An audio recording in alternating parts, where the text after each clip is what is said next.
हरी हरी जय जय राम राम कृष्ण हरी हरी जय जय राम राम कृष्ण हरी हरि जय जय राम राम कृष्ण हरि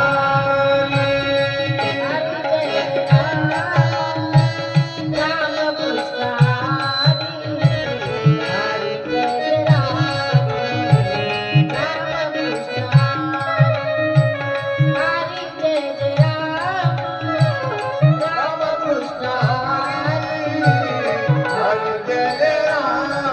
राम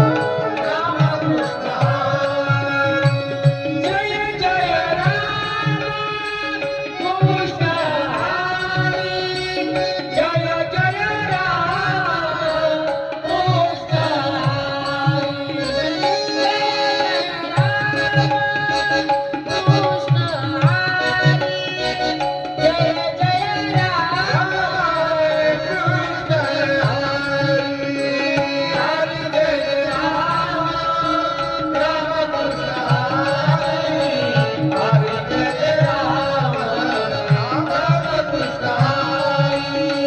हरि जय जय राम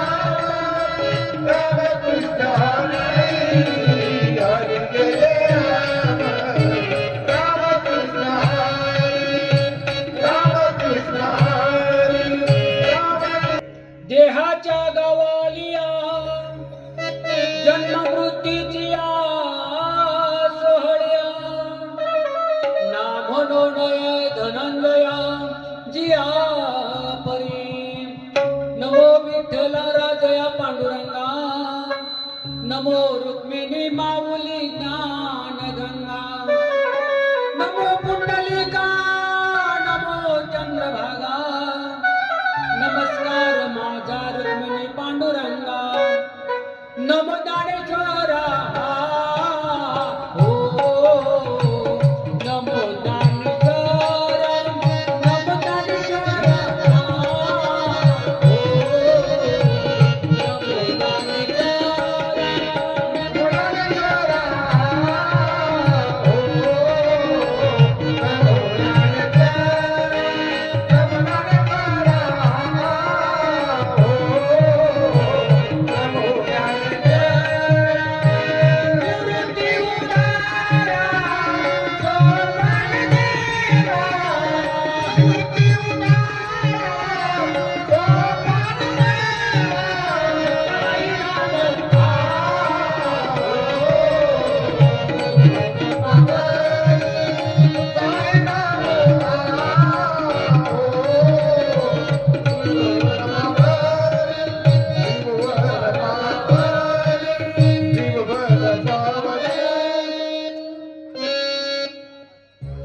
प्रस्तुत सेवेला प्रारंभ करण्यापूर्वी अल्पसा परिहार देतो का आज या ठिकाणी कैलासवासी विशाल शामराव कनिच्छे वय वर्ष 28च्या दरम्यान आणि त्यांचं अल्पकाळामध्ये आपल्यातून जाणं झालं आणि या जाण्यामुळं कनिच्छे परिवार आप्तेष्ट गणगो त्यांच्यावर असा दुःखाचा डोंगर कोसळलेला आहे आणि ह्या दुःखातून सावरण्याची परमेश्वर त्यांना शक्ती देऊ अशा प्रकारे आपण सर्व आप्तेष्ट मंडळी या दुःखामध्ये आपण सर्वजण सहभागी होण्यासाठी आलेलो आहोत. या परिवाराचं दुःख जर पाहिलं तर खूप मोठं म्हणजे डोंगरा एवढं दुःख त्यांनी आज गेले वर्षभर आपल्या या विशालच्या आठवणी असतील सतत त्यांच्या डोळ्यातून ज्या वेळेस त्यांना आठवण येईल पावला पावलाला आठवण येत असेल त्यांचे डोळे डबडबलेले असतात. मी आल्यानंतर पाहिलं की त्यांच्या आठवणीने हा आक्रोश चालला होता. खऱ्या अर्थानं दुःख हे किती असावं, परमेश्वरानं दुःख किती द्यावं, ह्या परमेश्वरानं ह्या कनिच्छ परिवारांना इतकं मोठं दुःख दिलं. त्यांचे वडील श्री शामराव यांची आमची बोरडमळ्यामध्ये भेट झाली आणि त्यांनी सांगितलं आमच्या मुलाचं वर्षश्राद्ध आहे महाराज, अशी घटना घडली. आणि खऱ्या अर्थानं त्यांचा हा दुःखांकित परिवार त्यांची पत्नी श्रीमती योगिता विशाल कनिच्छे, त्याचप्रमाणे वडील श्री शामराव नारायण कनिच्छे, आई सौभाग्यवती गीताबाई शामराव कनिच्छे, काका आहेत श्री अरुण नारायण कनिच्छे, श्री लक्ष्मण नारायण कनिच्छे, श्री रामदास नारायण कनिच्छे, त्याचप्रमाणे श्री उत्तम नारायण कनिच्छे असे काका आहेत. त्यांची बहीण सौभाग्यवती शुभांगी प्रमोद कंचे, त्याचप्रमाणे सौभाग्यवती राजश्री ज्ञानेश्वर ढेरे, त्यांची मुलगी कुमारी सई विशाल कनिच्छे, फक्त 1 वर्ष आणि 2 महिन्याची ही बाळ.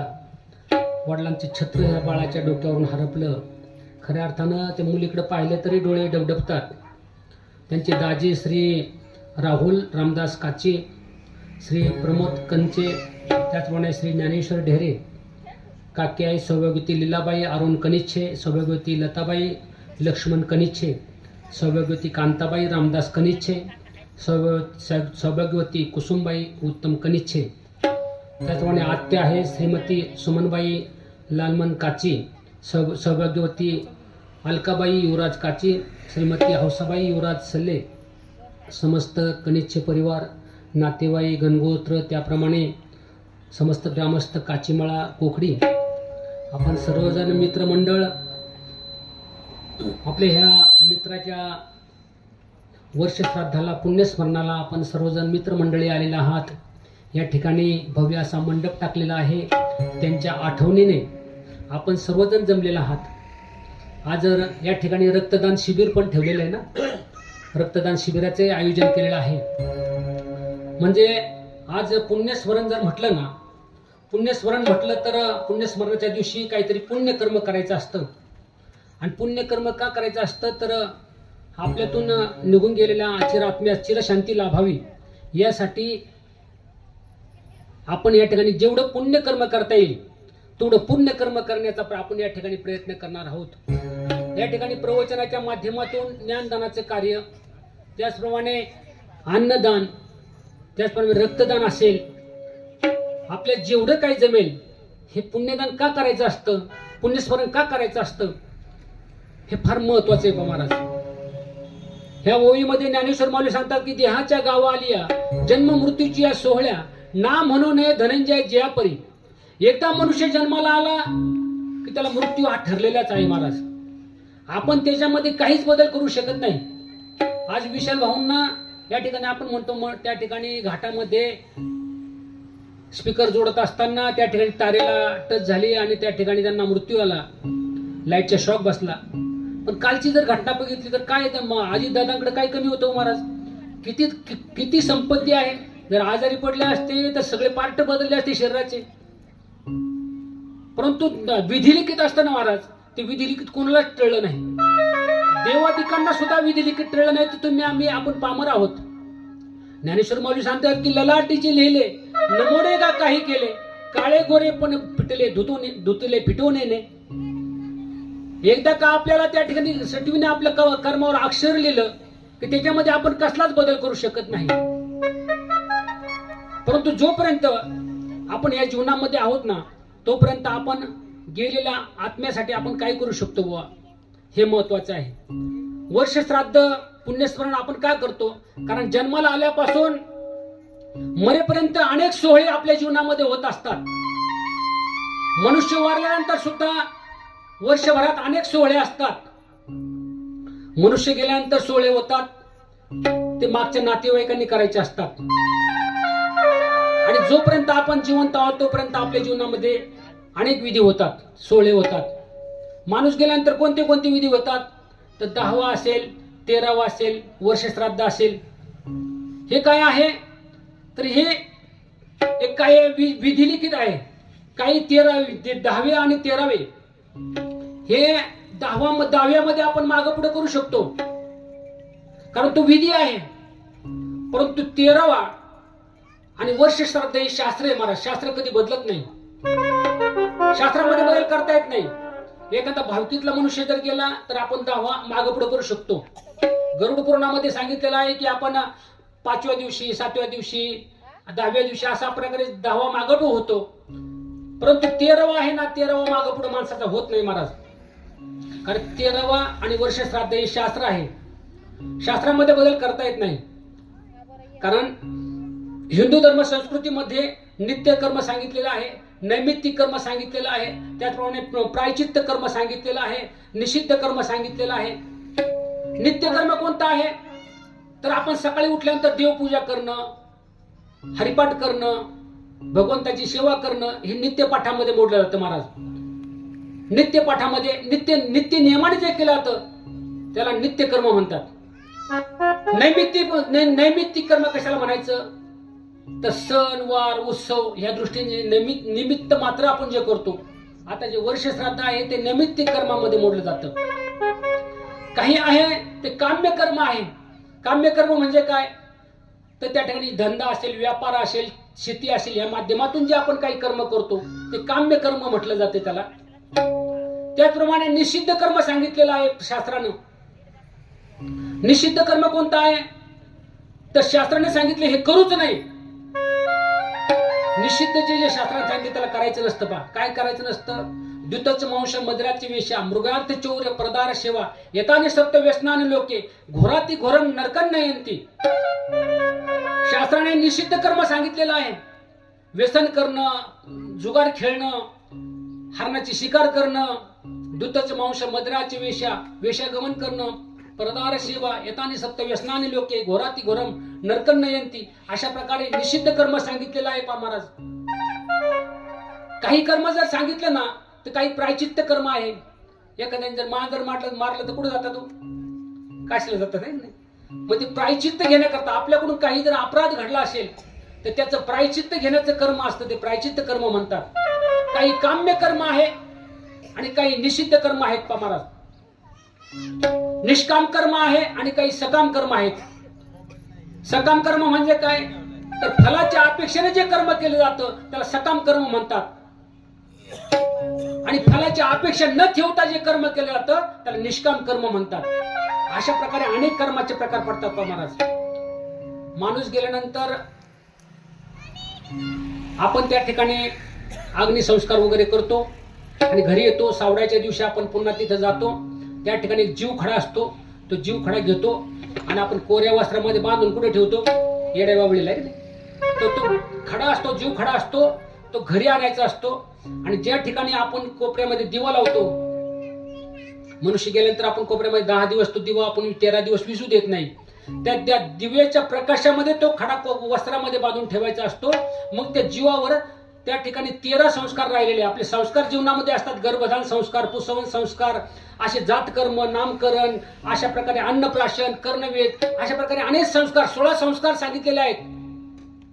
ते 16 संस्कार जीवावर होत असतात आपण जिवंत असल्यानंतर. 16 संस्कार प्रत्येकावर सगळेच नाही होत, पण नामकरण संस्कार प्रत्येकाच्या होतच की नाही. प्रत्येकाला काही ना काहीतरी नाव आहे.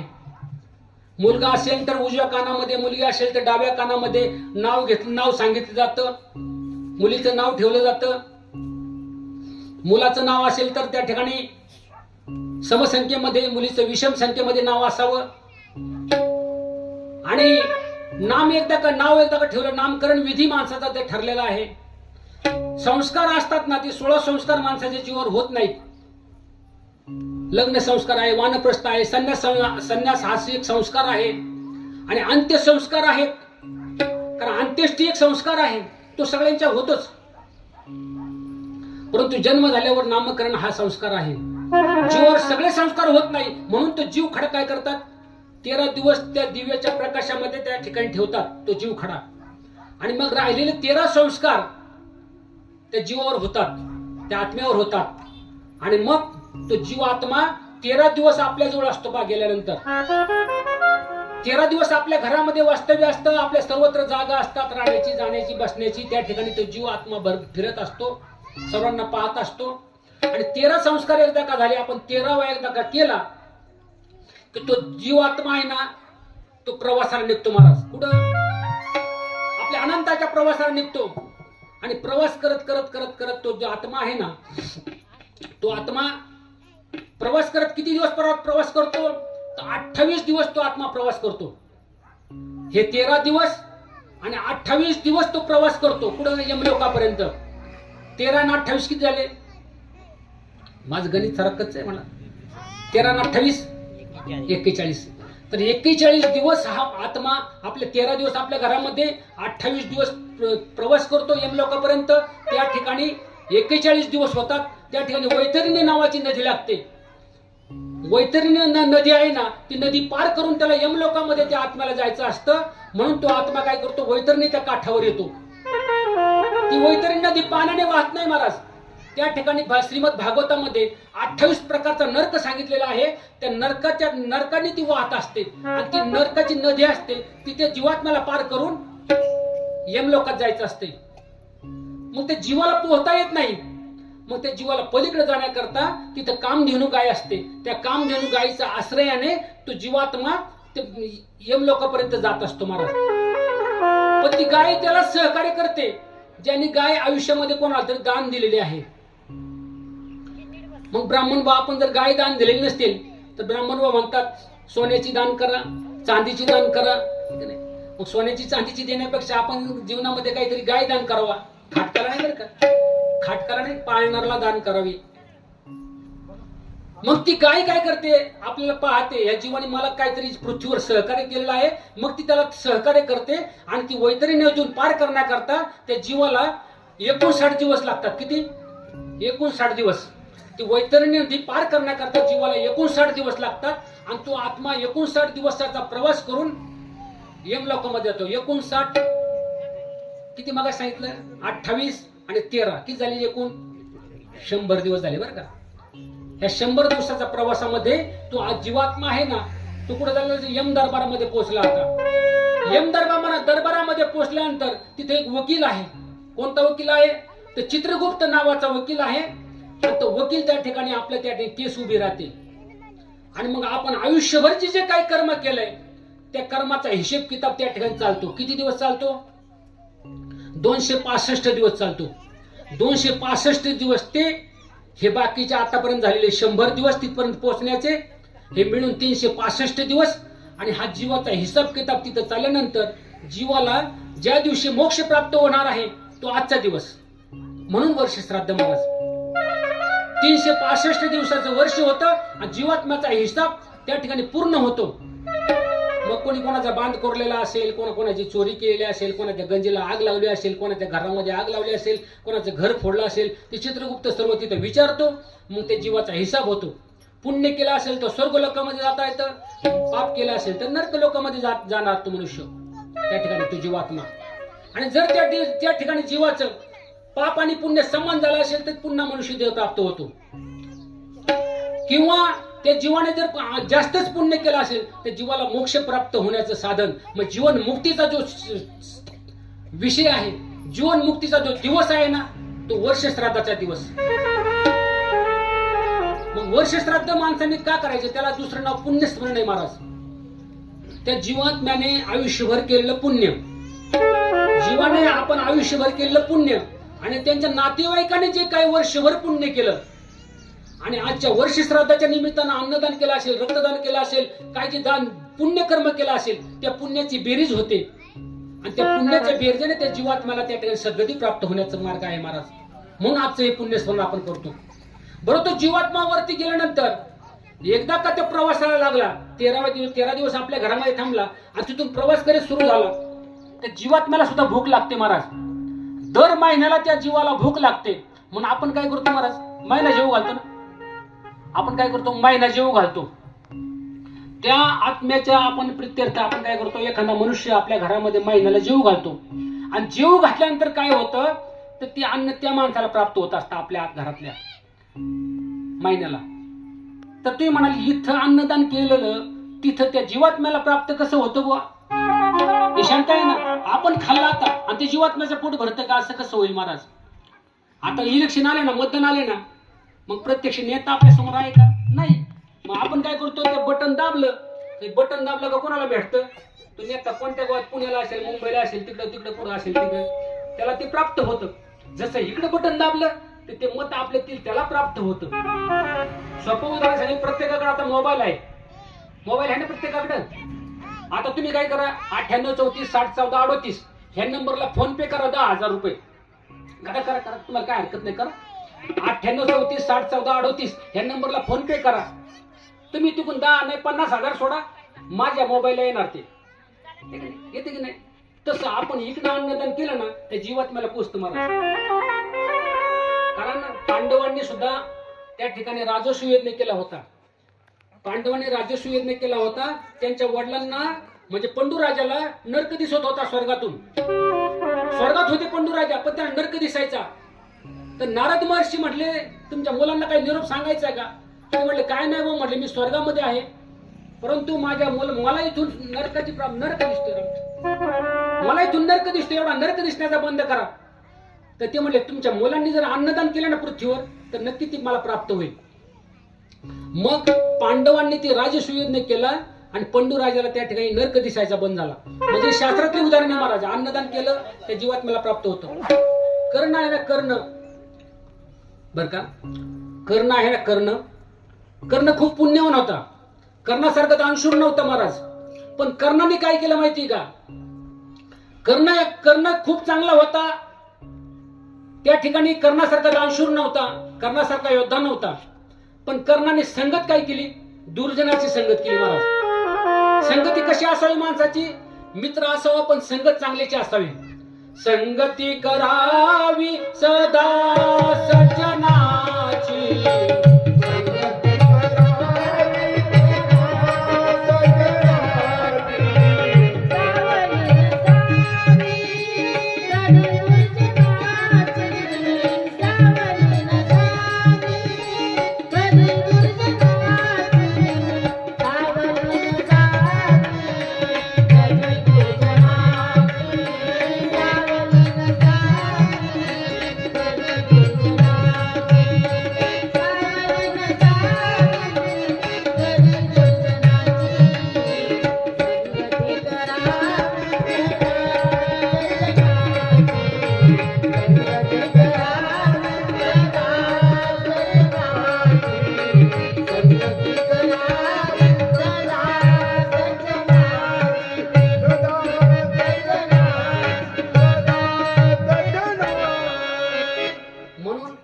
संगत कोणाची केली? दुर्योधनाची संगत केली. आणि दुर्योधनाच्या संगतीमुळं कर्णाला मरावं लागलं महाराज. आणि कर्ण मेल्यानंतर कर्णाचा असा 365 दिवसाचा तुम्हाला सांगितल्याप्रमाणे 13 दिवस 28 दिवस 59 दिवस आणि पुन्हा 265 दिवस अशा प्रकारे हिसाब किताब चाललेला. कर्णाला भूक लागायची. कर्ण म्हणायचा बाबा चित्रगुप्ता, अरे मला भूक लागली, काहीतरी खायला दे.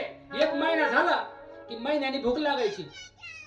चित्रगुप्त म्हणायचा तू काही पुण्य दान धर्म केलेला नाही, तुला काही भेटणार नाही मला जेवायला. कर्ण म्हटलं मी दान धर्म केला नाही. अरे पृथ्वीवर जाऊन विचार, माझ्यासारखं दानशूर जर नाव काढलं तर कर्णाचं नाव घेतलं जातं. अरे कर्ण माझ्यासारखं दान शूरणारे कोणी? चित्रगुप्ता माझ्यासारखं दानशूर कोणी नव्हता.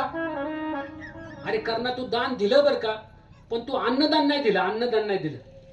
तुझ्याकडे जे जे येतील ना त्याला तू पैसे दिले, धन दिलंस, त्याला द्रव्य दिलंस, परंतु तू अन्नदान केलं नाही, त्यामुळे तुला जेवायला इथं भेटणार नाही. आणि म्हटलं का उपाशी राहू का मी इथं? स्वर्ग मला त्या ठिकाणी हिशोब किताब तुमचा वर्षभर चालेपर्यंत मला भूक लागते, आता काय करू? मला काहीतरी खायला दे राव. ते म्हटले खायला देतो बरं का तुला, पण म्हटले आता इथं काय करता येईल मला? पुण्य काय करता येईल? कर्ण म्हणतो बरं का चित्रगुप्ताला, मला इथं पुण्य काय करता येईल? चित्रगुप्त म्हणजे इथं तुला काही करता येणार नाही, कारण वर गेल्यानंतर पुण्य करता येत नाही. पुण्य करायचं झालं तर मृत्यू लोकातच पुण्य करावं लागतं. वरती गेल्यानंतर तुम्हाला पुण्य करायला चान्स नाही. मग त्या ठिकाणी चित्रगुप्त म्हणलं मग आता मला खायलाच भेटणार नाही का? कर्ण म्हणलं एक करतो आता, एक आयडिया आहे, एक युक्ती आहे. म्हणले तू अन्नदान पृथ्वीवर केलं नाही, परंतु तू एक केलंस. धर्मराजा युधिष्ठिर ते अन्नदान करायचे. तू एकदा कोणी याचक आला की तुला द्रव्यदान द्यायचा, आणि तुला जर अन्नदान मागितलं ना, अरे कर्णा मला काहीतरी खायला दे रे, तू काय करायचा? बोटाने काय करायचा? धर्मदादाचं घर दाखवायचा. अन्नदान माझ्याकडे नाही भेटणार, पण तिथं तुम्हाला अन्नदान नक्की भेटेल. कुठं? तिथं तुम्हाला अन्नदान नक्की भेटेल. मग असं बोटाने दाखवायचं ना, मग त्या ठिकाणी तुझ्या बोटाला पुण्य झालं. म्हटले बोटाला, या बोटाने अन्नदान करणाराचं नुसतं घर दाखवलं म्हणून तुझ्या बोटाला मध्ये पुण्य आहे. तू काय कर, तुला भूक लागली ना, तुझं बोट तोंडात धरीत जा. तोंडात धर, तुझी भूक शांत होईल, तुझी भूक भागेल. एवढा दानशूर करणं मला सांगायचं. पण त्याला सुद्धा वरती तोंडामध्ये बोट घेऊन भूक लागली की तोंडात बोट घालावं लागायचं. ते बोट घातलं की त्याचं पोट भरायचं. म्हणजे आपण अन्नदान पृथ्वीवर करावं, आणि जी अन्नदान करतच नाही महाराज, मग त्यांची काय गती होत असेल वर जाऊन, नाही का? दुसऱ्याच्याच पंक्ती नुसत्या इथं जोडत असतो ना आपण कधी अन्नदानच करत नसू, तर मग मात्र आपली गती पुढे गेल्यानंतर अवघड आहे. म्हणून आजचे हे परिवार आहे. आज कनिष्ठ परिवाराने या ठिकाणी ज्ञानदान ठेवलं, या ठिकाणी अन्नदान ठेवलं. जे जे काही चांगलं कर्म करता येईल त्या आपल्या विशाल दादाच्या निमित्तानं, जे त्यांना पुण्य कर्म करता येईल ती त्यांनी करण्याचा प्रयत्न केलाय महाराज. ते करतायत. जीवात्म्याला सद्गती प्राप्त करतो. तुम्ही म्हणता मग प्रवचनाचा काय फायदा बा तुमच्या? हे झालं अन्नदानाचं, हे झालं सगळं, पण तुमच्या प्रवचनाचं काय? तर प्रवचनाचा असा आहे, आपण ब्राह्मण बुवांना सकाळी बोलवलं, त्यांच्या हाताने पूजा केली, यथाविधी आपण ते पिंडदान केलेलं आहे. या ठिकाणी करत असताना आपल्याकडून चुकून ब्राह्मण म्हणून सांगितलं की अक्षदा व्हा, तर आपल्या चुकून एकदा गंधाला बोट लागले असेल, त्यांच्या मंत्र आपण पाठीमागे म्हणण्यामध्ये आपल्याकडून काही चुका घडल्या असतील, तर त्या चुकांचं शालन होण्याकरता, सर्व चुका नष्ट होण्याकरता त्या ठिकाणी रामकृष्ण नाम सर्व दोष हरण, जडजीवा तारण हरी एक. रामकृष्ण म्हटलं की सर्व दोष आपले नष्ट होतात. म्हणून रामकृष्ण हरी हा या ठिकाणी प्रवचन आणि या ठिकाणी ज्ञानदान करण्याचं काम आहे महाराज. आवडे देवासी जो ऐका प्रभात, आवडे देवासी तो ऐका प्रभात.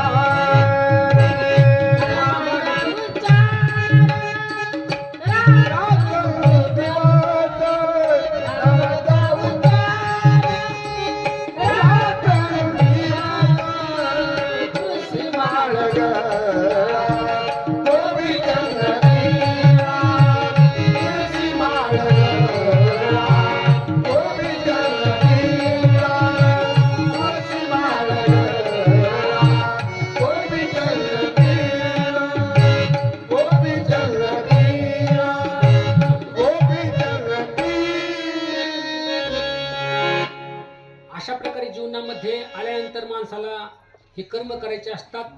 आणि करत असताना आपली जी जीवनामध्ये आपले काही कर्तव्य आहेत, ती कर्तव्य पार करत असताना आपण करायची, आपल्या जीवात्म्याला शांती लाभावी याच्याकरता आपण जे टास्क करत असतो महाराज. आज जर विशाल भाऊंचं जाणं पाहिलं तर फक्त 28 वर्ष जीवनामध्ये कमी वय त्यांना लाभलं. परंतु प्रत्येकाला जीवनामध्ये जावंच लागणार आहे. फक्त जाण्याचा कालखंड वेगवेगळा प्रत्येकाचा ठरलेला आहे. आपल्याला सुद्धा कोणता क्षण येणार आहे हे आपल्याला माहित नाही महाराज.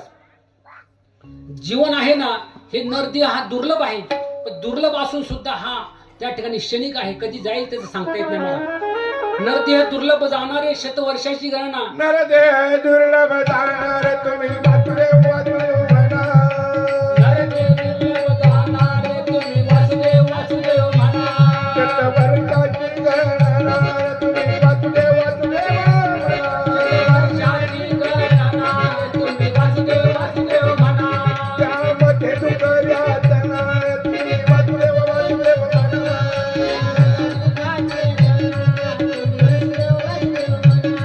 तुम्ही वासुदेव वासुदेव म्हणा.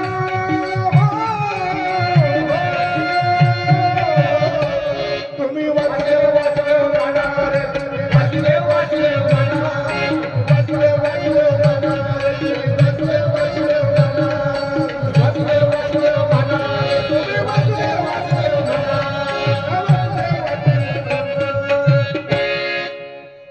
महाराजांनी सुंदर प्रमाण सांगितलं. नरदेह दुर्लभ जाणारे तुम्ही वासुदेव वासुदेव म्हणा. शतवर्षाशी गणणारे तुम्ही वासुदेव वासुदेव म्हणा. त्यामध्ये दुःख यातणारे तुम्ही वासुदेव वासुदेव म्हणा.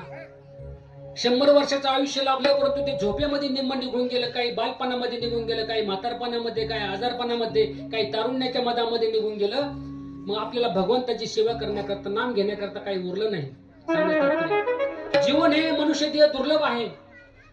प्रत्येक गोष्ट माणसाला मनुष्य देहच प्राप्त होईल सांगता येत नाही. पुनर्वित्तम पुनर्मित्रम पुनर्मयी, पुनर्वित्तम पुनर्मित्रम पुनर्भार्या पुनर्मयी, येतात सर्व पुनर्लभ्या न शरीर पुन्हा पुन्हा.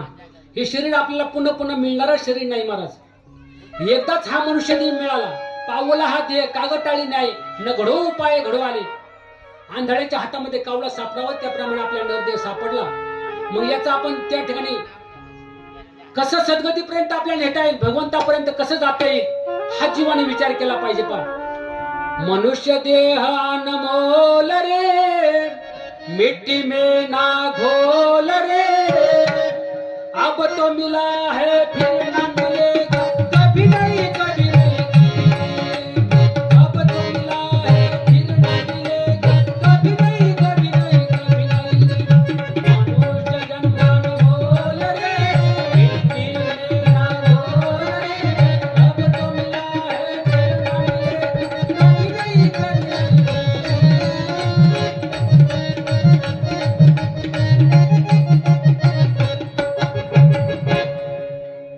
हे जीवन आहे ना, आपण हे शरीर आहे ना आपले भाड्याने आणलेले महाराज. आपले शरीर हे आपलं नाहीच आहे. आपण एखाद्याच्या घरामध्ये भाड्याने राहावं आणि भाड्याने राहिल्यानंतर एखाद्याने म्हणावं घर खाली करा आता, आपल्याला लगेच बिराड भरून दुसऱ्या खोलीमध्ये जावं लागतं. महाराज आपले हे घर सुद्धा असंच आहे. शरीर हे आपलं, आपण म्हणतो मी माझं म्हणतो, परंतु हे माझं नाहीच आहे. कारण हे आपण उष्ण घेतलेलं आहे. काळा ऋण आहे, त्या ठिकाणी पंचमहाभूताचं ऋण आहे, शब्द स्पर्श रूप रस गंध याचे ऋण आहेत, पृथ्वी आप तेज वायू आकाश यांचे ऋण आपल्यावर घेऊन आले. हे सगळं उष्णादेह आहे. आपण हे त्या ठिकाणी भाड्याच्या घरामध्ये राहतोय. जिंदगी एक किराए का घर है, एक ना एक दिन बदलना पड़ेगा. जिंदगी एक किराए का घर है, एक ना एक दिन बदलना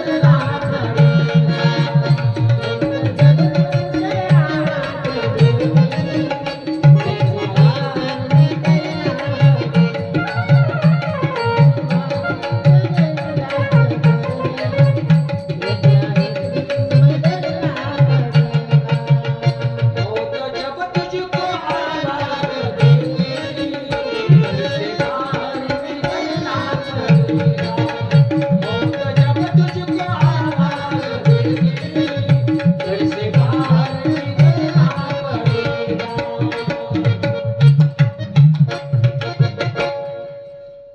जिंदगी किराए का घर है, एक ना एक दिन बदलना पड़ेगा. मौत जब तुझको आवाज देगी, फिर निकलना पड़ेगा. आपला हा देह दुर्लभ आहे. आपण दुरून आलो मी गा, दुःख झाले दारुण, यावया येथवरी होते हेची कारण, दुर्लभ भेटी तुम्हा पायी झाले दरुशन. आपण खूप लांबून आलोय, दुरून आलो मी गा.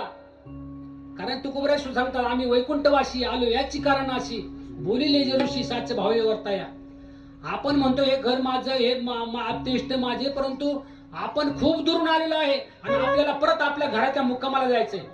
आपला प्रवास हा चालू आहे सध्या आणि आपल्याला आपल्या घरी पोहोचायचंय. घरी पोहोचायचंय म्हणजे आपण भगवंतापासून आपली सर्वांची निर्मिती झाली आणि त्या भगवंतापर्यंत पोहोचणं म्हणजे आपल्या घरी आपण परत जाणं. म्हणून जीवनामध्ये आपण काय केलं, हा देह आहे ना नाशवंत देह आहे. संतांनी सुद्धा सांगितलं महाराज, संतांनी सुद्धा सांगितलं हा देह नाशवंत आहे, हा जाणार आहे. देह जाईल, देह जाईल, देह जाईल,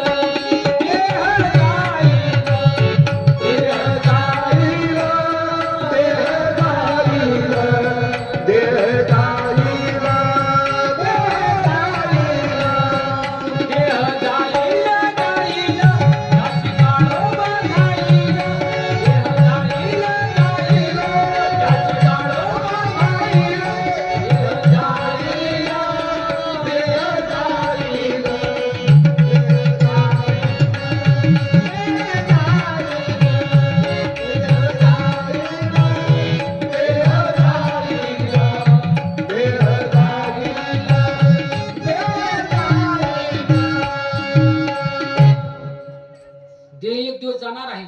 कारण ज्ञानेश्वर माणूस सांगतात उपजेते नाशे, नाशिले ते पुनर्पी दिशे, हे घटिका यंत्र जैसे परिभ्रमेगा. एकदा का मनुष्याचा जन्म झाला की घटिका यंत्राप्रमाणे पुन्हा जन्मायचं, पुन्हा मरायचं, पुन्हा जन्मायचं, हे सतत राडगाड चालू असतं महाराज. कारण जीवनामध्ये मृत्यू आणि जन्म हे प्रत्येकाला ठरलेलं आहे महाराज. भगवंतानं काय केलंय, आपल्याला प्रत्येकाला एक वही दिली महाराज. प्रत्येकाला एक वही दिलेली आहे. त्याच्या वहीमध्ये फक्त 3च पान आहेत. एक पान आहे ना, एक पान लिहिलेलं आहे, पहिलं पान, आणि शेवटचं पान सुद्धा लिहिलेलं आहे.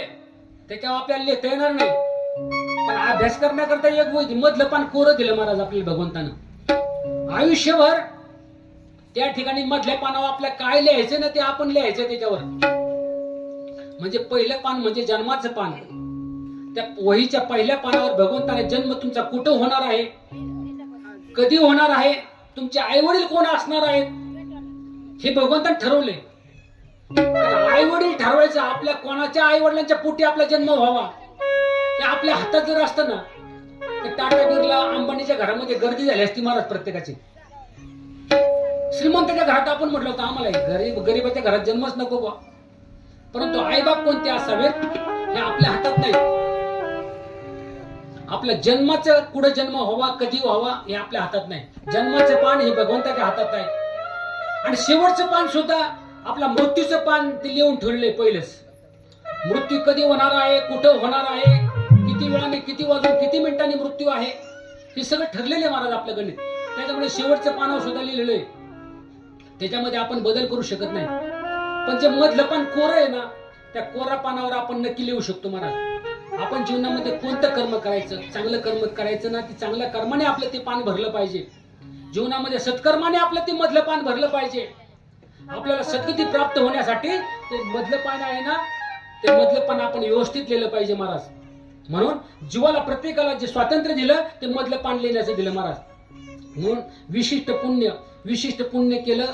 आपल्या जन्म आणि मृत्यू, जन्म जे होतो ना महाराज, तो जन्म आपला फुकट कधीच होत नाही. आपण म्हणतो आपण जन्माला आलो, माणसं जन्माला आल्यानंतर आपलं आयुष्य फुकट व्हायला घालवतात. काहींना टाइमपास होत नाही, तर 52 अध्याय ते 52 पानाचा अध्याय असतो, ती घेऊन दिवसभर झाडाखाली मंदिरात, अंबारतीच्या मंदिरात असेल, आहे का नाही, लांब जाऊन तुटक जाऊन 10-10, 5-5 जण बसतात आपले. परंतु आपलं जीवन हे फुकट भेटलेलं नाही महाराज. कारण जीवन मिळण्याकरता येत येऊन कोटी कोटी फेरा, मग लागे वारा मनुष्य देहा. मनुष्य देह मिळण्याकरता एका योनीमध्ये कोटी कोटी वेळा जन्म घ्यावा लागतो. आणि 84 लक्ष योनी आहेत. ते योनीमधून फिरत फिरत फिरत फिरत आपल्याला हा नरदेह प्राप्त होतो. कारण नरदेह प्राप्त होण्यासाठी प्रत्येकाला जीवनामध्ये काही ना काहीतरी कर्म करावं लागतं बार महाराज. कारण जीवनामध्ये हा नरदेह मिळण्याकरता मरणे जायचे आठवे, तो त्याची गती ते पावे. मरणाच्या वेळेस जे स्मरण, त्यावेळेस त्या माणसाला जन्म प्राप्त होतो. किंवा मागील जन्माचे कर्म, पुढील जन्माला कारण. आगा कर्मी जे उरावे, ते सुखदुःखी फळा यावे, दया ते भोगावया यावे, देहा एका. अशा प्रकारे जन्माची कारणे महाराज. पाप पुण्य समासमी. पाप पुण्य करून जन्म येतो प्राणी. पाप आणि पुण्य समान झालं की हा नरदेह प्राप्त होत असतो. ते म्हणतात सोपं आहे महाराज पाप पुण्य समान करायचं. दुकानदाराला जर सांगितलं आपण 5 किलो साखर द्या, ते साखर भरली तर ते ठिकाणी कमी तरी होईल, जास्त तरी होईल. म्हणून तुम्हाला सांगतो, हे सारखं करणं एवढी सोपी गोष्ट नाही. पाप आणि पुण्य समान करायचं ही एवढी सोपी गोष्ट नाही. म्हणून जीवनामध्ये पहिलं पान, दुसरं पान, तिसरं पान, मधल्या पानावर आपण चांगले लिहावं. कारण जन्म माणसाला परत नाही, जन्म परत मिळणार नाही. कारण जगद्गुरु तुकोबराय यांना 42 वर्ष मिळाले, पण 42 वर्षामध्ये त्यांनी भगवंताची प्राप्ती करून घेतली महाराज. त्या ठिकाणी भगवंताचा धावा करावा. भगवंत कसा असेल, मी कुठून आलो, मला परत कुठं जायचंय, याचा अट्टाहास तुकोबरायांनी करावं आणि भगवंताची भक्तीमध्ये सतत त्या ठिकाणी राहावं. आणि तुकोबरायांना त्या ठिकाणी अशी अवस्था प्राप्त झाली की तुकोबरायांना वाटायचं की आता माझा परमार्थ झाला, भगवंताची प्राप्ती मला प्राप्त झाली. तर आपुल्या माहेरा जाईना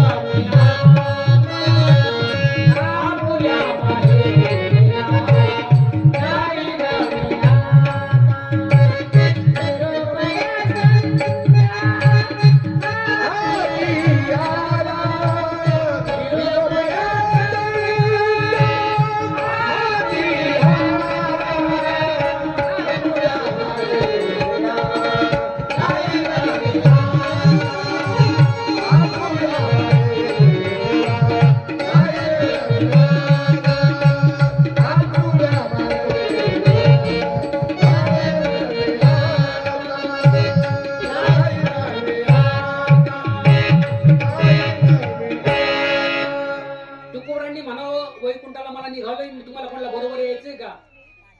तर कोणी तुकोबराया बरोबर यायला तयार नाही. तुकोबरायला लोकांनी म्हणावं, तुकोबराय म्हणा आम्ही जातो, तुम्ही कृपा असू द्यावी, सगळा सांगावी विनंती माझी. वाढ वेळ झाला उभा पांडुरंग, वैकुंठा श्रीरंग बोलावितो. तुकोबरायांना 8 तास करावा, त्या ठिकाणी प्रत्येकाला म्हणावं, परंतु कोणीच बरोबर नाही यावं. तर तुकोबराय वैकुंठाला निघाले. लोकांनी म्हणावं तुकोबराया आम्हाला काहीतरी आशीर्वाद द्या.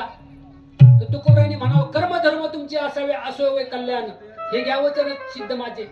तुकोबरायांनी म्हणावं की तुमचं जसं कर्म आहे त्याप्रमाणे तुम्हाला आशीर्वाद असा प्राप्त व्हावा. तुकोबराय वैकुंठाला जावं तुकोबरायांनी महाराज. त्यांच्या पत्नीला कळवायची जावला की माझे पती वैकुंठाला निघून गेले. काय त्यांच्या जीवनामध्ये प्रसंग ओढवला असेल महाराज. महादेव आणि विठोबा हे 2 लहान मुलं घेऊन पळत पळत आल्या. लोकांनी सांगितलं तुकोबराय सदैव वैकुंठाला गेले. त्यांनी पळत यावं, 8 तास करावा आणि तुकोबरायांचा धावा करावा. संध्याकाळपर्यंत त्या ठिकाणी देऊळ गावामध्ये वाट पाहावी, परत येतील. पण तुकोबराय परत आले नाही महाराज. त्यांच्या पत्नीवर दुःखाचा डोंगर कोसळला. अशा प्रकारे तुकोबरायांनी वैकुंठाला जावं. जीवनामध्ये माणूस किती वर्ष जगला याला महत्व नाही महाराज, पण मनुष्य जीवनामध्ये कसा जगला हे फार महत्वाचं आहे. जीवनामध्ये आपण किती वर्ष जगलो हे महत्वाचं नाही, कसं आपण आयुष्य जगलो.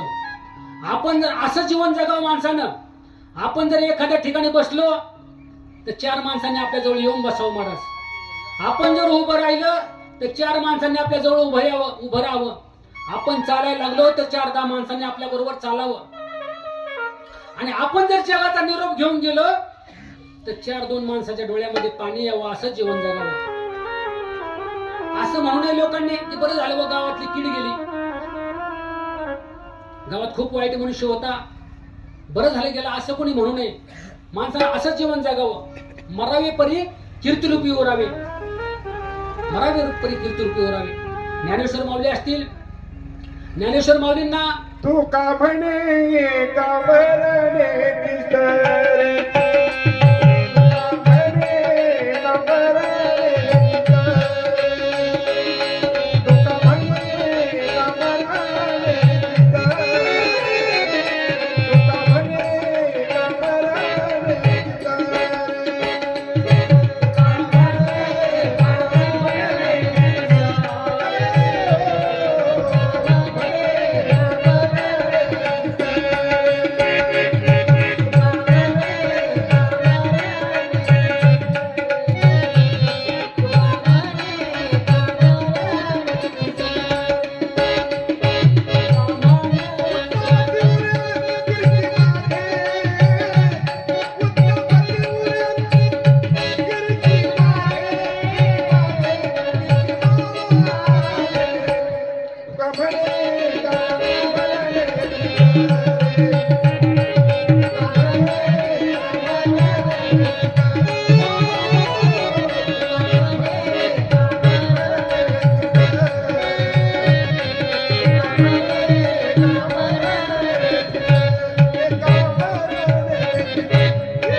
का म्हणे का सरे आणि उत्तमची उरे कीर्ती मागे, असं जीवन जगावं माणसानं.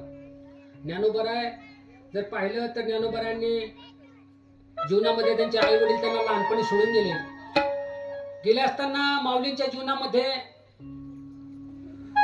त्यांना आळंदीकरांनी खूप त्रास द्यावा, त्यांना बहिष्कृत करावं. संन्यासाची कार्टी म्हणून त्यांना आळंदीमध्ये बहिष्कृत करून केलं असताना इंद्रायणीमध्ये स्नान सुद्धा करू देऊ नये. संन्यासाची पोरं म्हणून त्यांना त्या ठिकाणी मधुकरी सुद्धा कोणी मिळू दे नाही. विश्वमाने त्यांची मधुकरी हिसकून घ्यावी, मातीमध्ये मिक्स करून टाकावी. त्यांना साधं खापर सुद्धा मिळू दिलं नाही. सर्वांना चरित्र भाग माहिती आहे. पण ज्ञानेश्वर माऊली त्यांनी अमृतानुभव, ज्ञानेश्वरी, त्याचप्रमाणे चांगदेव 65, हरिपाठ असे ग्रंथ लिहिले. आणि त्यांचं कार्य त्यांना वाटलं, माऊलींना वाटलं की आपलं कार्य संपलं आता. 16 वर्षाचे ज्ञानेश्वर माऊली पंढरपूरला गेल्यानंतर पांडुरंगाजवळ मागणं मागतात की देवा मला समाधीला त्या ठिकाणी परवानगी द्यावी. वय वर्ष फक्त 16 वर्ष. ज्ञानेश्वर माऊलींनी म्हणावं, निवृत्ती दादांनी म्हणावं, ज्ञाना नको रे आम्हाला सोडून जाऊस, जाण्याचं वय आहे का 16 वर्ष, नको जाऊ आम्हाला सोडून. मुक्ताईने म्हणावं, दादा दादा असं करा बोलतोस तू, आमचा कंटाळा आला का तुला? आम्ही त्रास देतो का तुला? मी त्रास देते बाळा तुला? चिमुकट्या बहिणीने म्हणावं आपल्या भावाला, मी त्रास देते का दादा तुला? म्हणून तो आम्हाला सोडून जातोस. सोपानाने ज्ञानदादाला मिठी मारावी, दादा आम्हाला सोडून जाऊ नकोस. ज्ञानदादा म्हणावं, माझं कार्य, ज्या कार्यासाठी मी आलो ते कार्य माझं संपलं. आणि खरं सांगू का तुम्हाला, अशी महान माणसं असतात ना, आपलं कार्य जीवनामधलं संपलं की जास्त दिवस थांबत नाही महाराज, जास्त दिवस थांबत नाही. छत्रपती शिवाजी महाराज असतील, त्यांना फक्त 50 वर्ष मिळाले. छत्रपती संभाजी महाराज असतील, किती वर्ष? 32 वर्ष संभाजी महाराजांना. स्वामी विवेकानंद 29 वर्ष. जगद्गुरु तुकोबराय 42 वर्ष. म्हणजे जे जे महान संत होऊन गेले ना, किंवा ज्या महान विभूती झाल्या, ते जास्त दिवस राहतच नाही महाराज. अजितदादाचं वय किती होतं महाराज? टीव्हीला दाखवत होते महाराज, 66 वर्ष 6 महिने आणि 6 दिवस. काय ते 6 आकडा त्यांच्या जीवनामध्ये आला महाराज. जीवनामध्ये मनुष्य किती जगला याला महत्व नाही. अख्खा महाराष्ट्र रडला महाराज अजितदादा करता. प्रत्येकाच्या मोबाईलला स्टेटस मी पाहिलं तर प्रत्येकाच्या, विरोधक जरी असला ना विरोधक, तर त्याच्या मोबाईलला स्टेटस होता अजितदादाचं महाराज. प्रत्येकाला वाटायचं विरोधक जरी वाटला, पण असा विरोधक, असा नेता, कसं एकदम निर्भीड व्यक्तिमत्व. आणि जीवन कसं जगलं माणूस महत्वाचं नाही, कसं जीवन जगलायला महत्वाचं आहे. ज्ञानेश्वर माऊली 16व्या वर्षी म्हणू लागले, मला गेलं पाहिजे, मला निरोप द्या. त्या ठिकाणी प्रत्येक मुक्ताईने म्हणावं, दादा दादा तू आमच्याकरता थांब. प्रत्येकाकरता 2-2 वर्ष थांब. निवृत्ती दादा करता 2 वर्ष थांब, सोपाना करता 2 वर्ष, आणि माझ्याकरता 2 वर्ष थांबशील ना दादा? तर निवृत्ती ज्ञानदादा म्हटले, थांबेल मुक्ताई. मग त्या ठिकाणी ज्ञानदादा 2 वर्ष थांबले. आणि थांबल्यानंतर 2 वर्ष संपली. संपल्यानंतर यमधर्म आले. यमधर्म ज्ञानदादाला न्यायला आले. मुक्ताईने 2 बोटं दाखवली. यमधर्म म्हटला 2 वर्ष थांबायला सांगते वाटतं. यमधर्म पुन्हा 2 बोटं पाहून पाठीमागे गेला. निवृत्ती दादाचे 2 वर्ष संपली होती. आता सोपानाचे 2 वर्ष ज्ञानदादाला त्या ठिकाणी थांबायचं होतं. 2 वर्ष झाल्यानंतर पुन्हा यमधर्म आले. मुक्ताईने राग पाहिलं, पुन्हा 2 बोटं केली. पुन्हा यमधर्म निघून गेले. पुन्हा 2 वर्ष गेली. आणि मग यमधर्म आता म्हटले, आता नेलं पाहिजे ज्ञानदादाला, घेऊन गेलं पाहिजे. पुन्हा यमधर्म आले.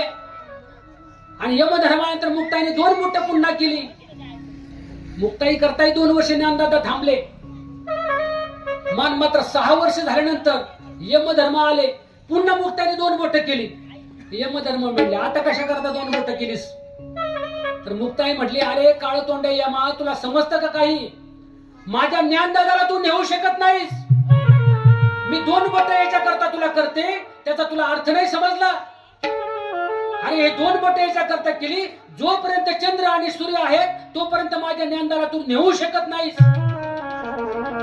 नव्हे, जोपर्यंत माझे ज्ञानदादा इथं आहेत ना पृथ्वीवर, तोपर्यंत चंद्र सूर्य आहे महाराज. तोपर्यंत चंद्र सूर्य आहेत. आजही ज्ञानेश्वर माऊली समाधिस्थ आहेत. ते प्रत्यक्ष आहेत महाराज, आपल्यामध्ये प्रत्यक्ष आहेत. तुम्हाला आम्हाला दिसत नाही, फक्त एवढाच फरक आहे. पण ज्ञानेश्वर माऊली आजही समाधीमध्ये आहेत. समाधीमध्ये भजनामध्ये डोलतायत.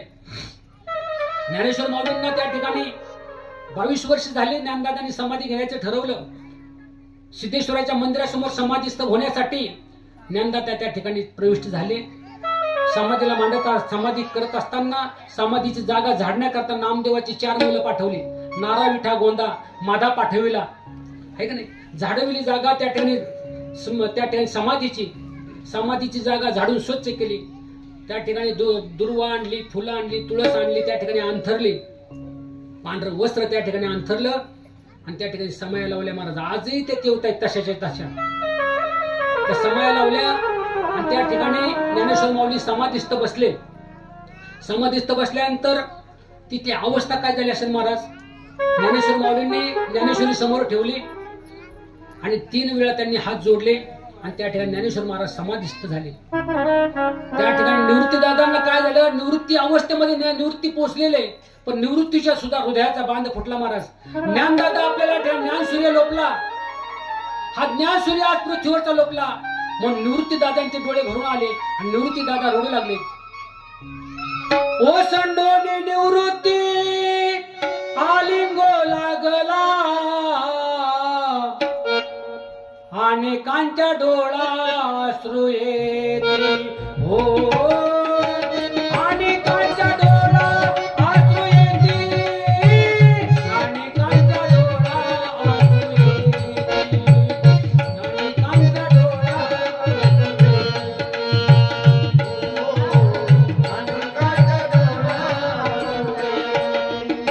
मारिया कधी केली नाही येणे मारिया कधी केली नाही येणे गुरु शिष्यपणा सिद्धी नेले गुरु शिष्यपणा सिद्धी नेले गुरु शिष्यपणा सिद्धी नेले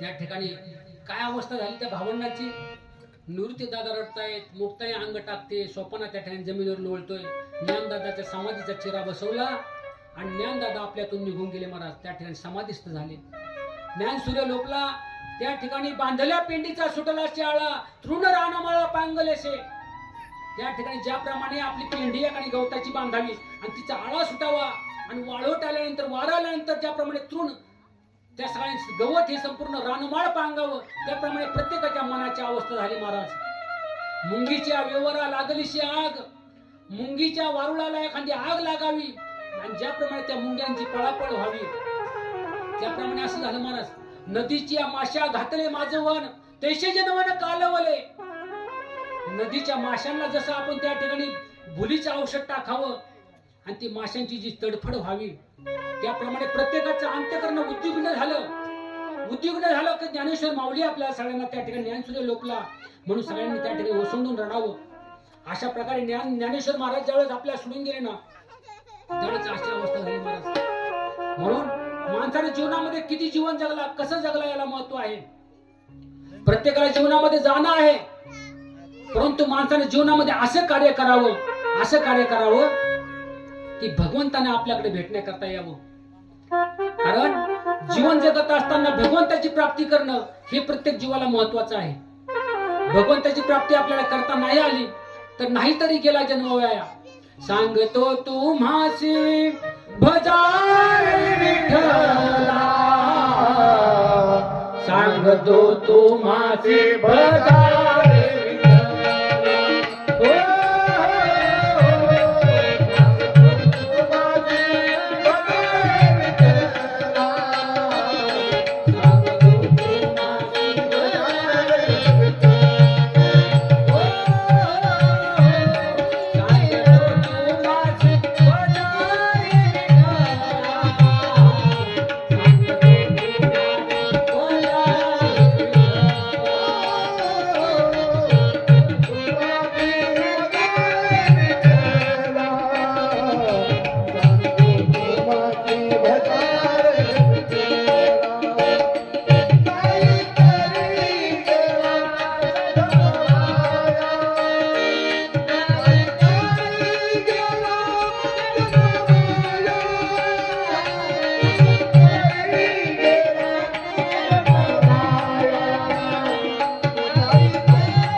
सांगतो तुम्हासी भजारे विठ्ठला नाहीतरी गेला जन्मवाया करिता भरोवरी दुरावशी दुरी भवाचे पुरी वाहावशी म्हणून निळोबराय सांगतात संत श्री निळोबराय म्हणतात की आता तरी विचार करी ध्यायी अंतरी विठ्ठला नाहीतरी व्यर्थची जाशी पुढे 84 भोगावया निळोबराय सुद्धा सांगतात की आता विचार करा की आपल्याला कधी जाणं होईल कधी मरावं लागेल हे सांगता येत नाही त्याच्याकरता काय करा तर सावध व्हा आणि सावध होऊन आपण परमार्थाला लागा.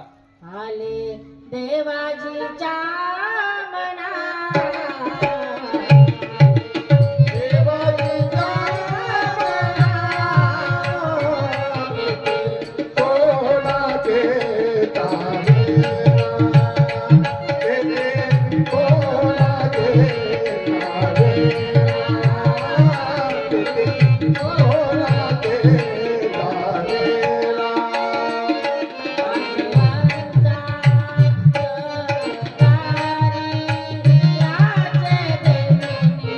कोणाचे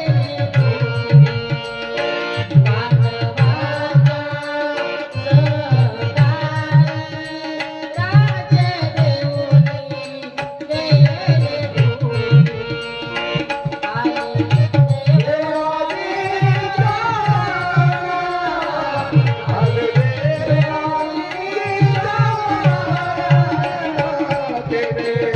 कोणाचे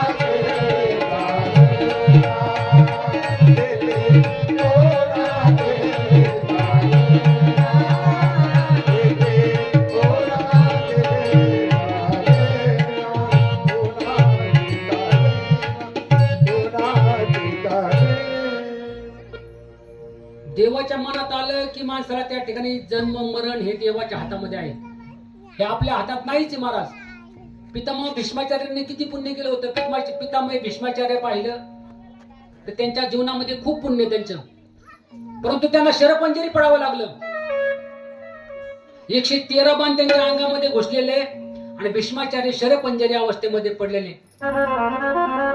भीष्माचार्य वाट पाहत होते कशाची, उत्तरणाची नाही, तर भगवंत माझ्याकडे कधी येतील या भगवंताची वाट पाहत होते पितामह भीष्माचार्य, की देव माझ्या समोर यावा आणि मला त्या ठिकाणी मृत्यू प्राप्त व्हावा. कारण परमेश्वर जवळ असल्यानंतर आपला मोक्ष प्राप्त होतो म्हणतात. म्हणून देवाची वाट पाहत होते पितामह भीष्माचार्य. भीष्माचार्यांनी देवाची वाट पाहतात प्रत्यक्ष भगवंत. पितामह भीष्माचार्य शरपंजरी पडलेले 51 दिवस झाले होते आणि पितामह भीष्माचार्यांना भेटण्याकरता प्रत्यक्ष भगवंत त्या ठिकाणी चालले. धर्मराजाला बरोबर घेतलंय आणि पितामह भीष्माचार्य त्या ठिकाणी गेल्यानंतर पितामह भीष्माचार्य उठू लागले, तर त्यांना उठता येत नाही. दोन्ही हातामध्ये बाण शिरलेले, सर्व अंगामध्ये बाण शिरलेले. त्यांनी पापण्यांची उघडझाप केली आणि भगवंताला नमस्कार केला. महाराज भगवंताला नमस्कार केला, भगवंताने तो स्वीकार केला. त्या ठिकाणी पितामह भीष्माचार्यांच्या डोळ्यामध्ये पाणी आलं. पितामह भीष्माचार्य म्हणतात, मी आयुष्यभर पुण्यकर्म केलं पण मला असा मृत्यू यावा देवा. मला 123 जन्मातलं 124 जन्मामधलं मला सर्व पाठीमागचं आठवतंय. मी जीवनामध्ये असं कुठलंच कर्म वाईट केलं नाही, कुठलंच वाईट कर्म केलं नाही, पण मला अशी अवस्था का प्राप्त व्हावी. देवाने म्हणावं, काहीतरी माणसाकडून कर्म घडलं ना, त्याशिवाय अवस्था तुम्हाला प्राप्त झालेली नाही. जीवनामध्ये 124 जन्म तुम्ही म्हणता मला आठवतंय, परंतु तुम्ही पाठीमागे जन्मामध्ये एकदा राजे होतात. राजे असताना तुम्ही रथामध्ये चालला होतात, तुमच्या हातामध्ये बाण होता, सरडा एक तुमच्या समोरून चालला होता. आता ते सरडा जगता उभा असतो ना, आणि पितामह भीष्माचार्यांनी काय करतो, पहिल्या जन्मामध्ये तो बाणाने धरला आणि असा फेकून दिला बाजूला. फेकल्याबरोबर तो काट्याच्या फासावर जाऊन पडला. काटे वृक्षावर पडला आणि संपूर्ण काटे तिच्या अंगामध्ये घुसले. तडफडून त्या ठिकाणी काटे टोचल्यानंतर त्याला मृत्यू आला. आणि मृत्यू येत असताना त्यांनी सुद्धा सांगितलं, मला जसा मृत्यू ना तसा तो मला येणार आहे. मग आपण बकरं कापणार आणि कोंबडं कापणार आणि लक्षात ठेवा, ठीक नाही. आपण ते पितामह भीष्माचार्यांनी बाणाने नुसता सरडा बाजूला फेकला होता, तर त्याची अशी अवस्था झाली, तर बाणावर पडावं लागलं. पितामह भीष्माचार्य म्हणतात, देवा अजाणतेपणे झालं होतं माझ्याकडून, काय पाप घडलं माझ्याकडून मला काय माहिती म्हटलं. पितामह भीष्माचार्यांना म्हटलं, नुसतं शरीराने पाप केलं तरी पाप होतं हे महत्वाचं नाही. आपण डोळ्यांनी पाहिलं नाही एखादं पाप होताना तरी ते पाप लागतं माणसाला. एखाद्याचा अन्याय होतोय ना आणि तुम्ही डोळ्यांनी पाहिला, अरे एखाद्याची मारामारी चालली, निदान सोडायचं काम तर नुसतं पाहत राहिले, हो त्यांची कशी होती, पाहिलं तरी पाप लागणार तुम्हाला. मग ते अरे सोडवा ना, एखाद्या भावकीच्या बांधावरून एखादा भांडत असेल, 1 फुटावरून, अर्ध्या फुटावरून, 4 बोटावरून त्यांची भांडणं सोडवण्याचा प्रयत्न करा. तुम्ही नुसतं लांबून माझ्या पाहत राहिला तरी ती पाप तुम्हाला लागणार आहे. भीष्माचार्यांना सांगितलं की ज्यावेळेस द्रौपदीचं वस्त्रहरण चाललं होतं त्यावेळेस तुम्ही काममध्ये भाग घेतला नाही. तुम्ही नुसतं खाली मान घालून पाहत राहिले. त्या दुर्योधनाला, दुःशासनाला तुम्ही अडवलं नाहीत. ते नुसतं पाप जरी तुम्ही डोळ्यांनी पाहिले ना तरी ते तुम्हाला पाप भोगावं लागलं महाराज. देवाला म्हणतात, देवा मरता मरता भीष्माचार्य त्या ठिकाणी देह शरपंजरी पडलेला. भीष्माचार्य देवाला म्हणतात, देवा अरे मला बाण अंगात लागले, याला नवल नाही. अरे देवा अर्जुनाने मला बाण मारले. देवा अर्जुन मला मारू शकत नव्हता. अरे देवा तू सुद्धा मला मारू शकत नाहीस. नाही नाही, तुझा बाप जरी असला तरी तू मला मारू शकणार नाही देवा. कारण माझ्याकडे तेवढं पुण्य कर्म आहे. माझ्याकडे एवढं पुण्य आहे की माझ्या वडिलांचा मला आशीर्वाद आहे. माझ्या वडिलांनी काय आशीर्वाद दिलाय की माझ्या वडिलांनी असा आशीर्वाद दिलाय की बाळा तू इच्छामरणी होशील. कारण शंतनू राजा माझे वडील ज्यावेळेस त्या ठिकाणी जंगलामध्ये फिरत होते, फिरताना त्यांना सत्यवती नावाची कोळ्याची मुलगी दिसली आणि तिच्यावर त्यांना वाटलं की हिच्याबरोबर लग्न व्हावं. ते कोळ्याच्या घरी गेले आणि कोळी बाबाला म्हणू लागले, तुमच्या मुलीशी मला विवाह करायचा आहे. शंतनू राजा म्हणू लागला. तर शंतनू राजाला कोळी बाबा म्हटले, तुम्ही राजा आहात परंतु तुम्हाला पहिला मुलगा गंगेपासून झालेला आहे. कोणता? देवव्रत. देवव्रत गंगेपासून तुम्हाला मुलगा झालाय ना, मग तुम्हाला पहिला मुलगा आहे पहिल्या बायकोचा. मग माझी मुलगी तुम्हाला देणार नाही, कारण तिला जर मुलं झाली तर ती दास होतील तुमच्या मुलाची. माझी मुलं त्या ठिकाणी युवराज कधीच होणार नाही, म्हणून माझ्या मुलगी तुम्हाला देणार नाही. शंतनू राजा नाराज होऊन घरी आला आणि घरी आल्यानंतर उदास दिसू लागला. त्या ठिकाणी देवव्रताने पाहिलं ते आपले पिताजी त्या ठिकाणी खूप नाराज दिसतायत. तर त्यांनी सेवकाला विचारलं, पिताजी असे नाराज का दिसतायत? त्यांनी सांगितलं, जंगलामध्ये असा प्रसंग घडला. सत्यवती त्यांच्याशी विवाह करावा वाटतंय परंतु ते काही देत नाहीत. देवव्रताने काय केलं, रात्रीच्याच पहाटेच त्यांच्या घरी गेला. सकाळचा सूर्योदय तिकडून होत होता. देवव्रत कोळी बाबाच्या घरी गेले आणि बाबाला म्हणू लागले की तुमची मुलगी आमच्या पिताश्रीला द्या. मी मागणं घेऊन आलेलो आहे. मी त्यांचा थोरला मुलगा देवव्रत.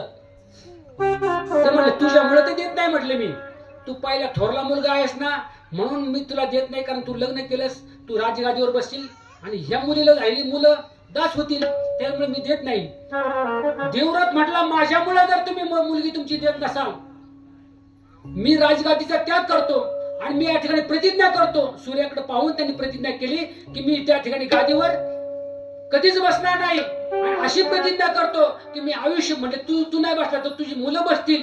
त्या ठिकाणी भीष्माचार्याने प्रतिज्ञा केली की मी आयुष्यभर जन्मभर अविवाहित राहील आणि त्या ठिकाणी त्या हस्तिनापूरच्या गादीचं मी त्या ठिकाणी संरक्षण करीन, अशी जबाबदारी घेतली. आयुष्यभर मी सूर्याला त्या ठिकाणी, सूर्यनारायणाला पंचमहाभूताला साक्षी ठेवून म्हणतो की मी त्या ठिकाणी अजन्म ब्रह्मचार्याचं व्रताचं पालन करीन. अशी शपथ कोणाकरता घेतली? बापाकरता घेतली महाराज. आणि त्या ठिकाणी त्यांची मुलीचं लग्न त्या ठिकाणी शंतनू राजाशी झालं. आणि शंतनू राजाला वाटलं हे पहिले देत नव्हते आणि आता मला कशी काय मुलगी दिली बुवा. मग त्यांनी त्या सेवकाला विचारलं तर ते म्हणले, तुमच्या मुलाने अशी प्रतिज्ञा केली की मी अजन्म ब्रह्मचारी राहील आणि त्या ठिकाणी गादीवर सिंहासनावर कधीच बसणार नाही. हस्तिनापूरच्या त्यांच्या डोळ्यातून पाणी आलं. शंतनू राजाच्या आपल्या मुलाच्या जवळ गेले आणि डोक्यावर हात ठेवला. बाळा, अरे बाळा, किती मोठी प्रतिज्ञा केलीस माझ्याकरता. अरे बापावर मुलाचं प्रेम असावं, पण किती प्रेम बापावर. तर माझ्याकरता तू अजन्म ब्रह्मचारी राहण्याचं त्या ठिकाणी प्रतिज्ञा केली. देवव्रताने प्रतिज्ञा केली, भीष्म प्रतिज्ञा केली, म्हणून त्यांना भीष्माचार्य म्हणू लागले.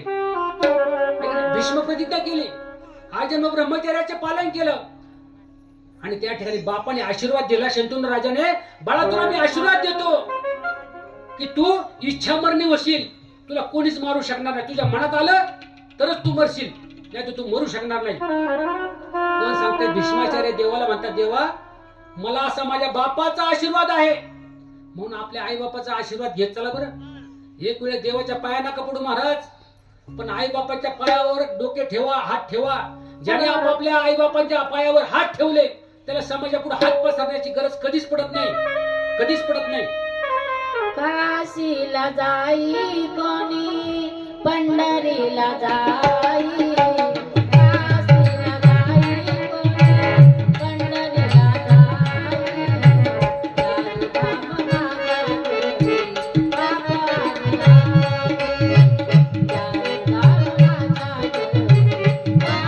बापानी आई, चारिधाम माझ्या घरी बापानी आई.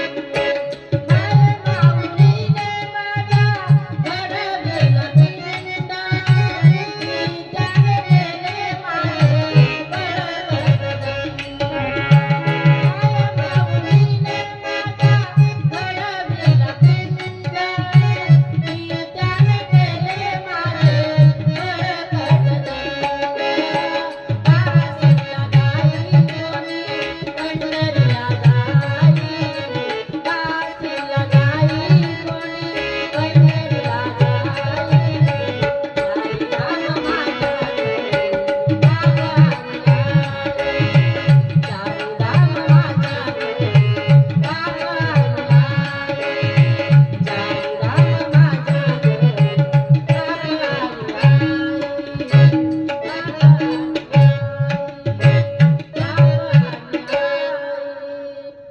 मग भगवंत म्हणतात की त्या आई बापाच्या चारी धाम माझ्या घरी बापा आणि आई.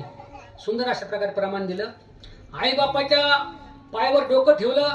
बापाने शंतनू राजाने भीष्माचार्याला आशीर्वाद दिला की तुला मरण तुझ्या मनावर ठरेल, इच्छामरणी होशील, असा आशीर्वाद दिला महाराज. पण देव म्हटले तू इच्छामरणी आहेस. भीष्माचार्याला म्हटले तू इच्छामरणी, तुम्हाला इच्छामरण आहे, मग तुम्ही मरण येण्याचा निर्णय काय घेतला आता? देवा मला तुमच्याजवळ जागा द्या, मला मृत्यू यावा अशा अपेक्षा तुम्ही आता का केली? इच्छामरणी असून सुद्धा. त्यावेळेस भीष्माचार्य म्हणतात देवा मला इच्छामरण असून सुद्धा मी आता मृत्यूची इच्छा करतोय. त्याला कारण आहे, आता उतारण्याचा काळ चालू आहे आणि मरणाच्या ठिकाणी तुम्ही माझ्या समोर आहात देवा. तुमचं नाम माझ्या मुखामध्ये आहे.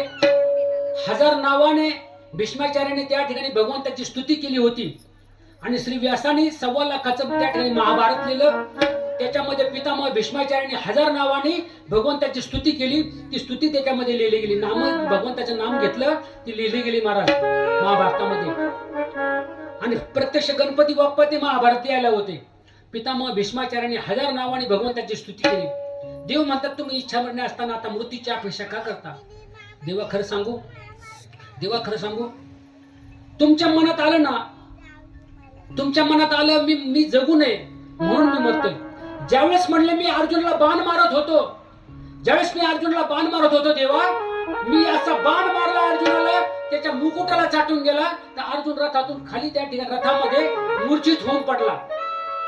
मूर्छित पडल्यानंतर देवा तुम्ही पण केला होता, तुमचा एक पण होता देवा, की या पांडव महाभारतामध्ये कौरव पांडवांच्या युद्धामध्ये मी हातामध्ये शस्त्र घेणार नाही, हा देवा तुम्ही पण केला होता.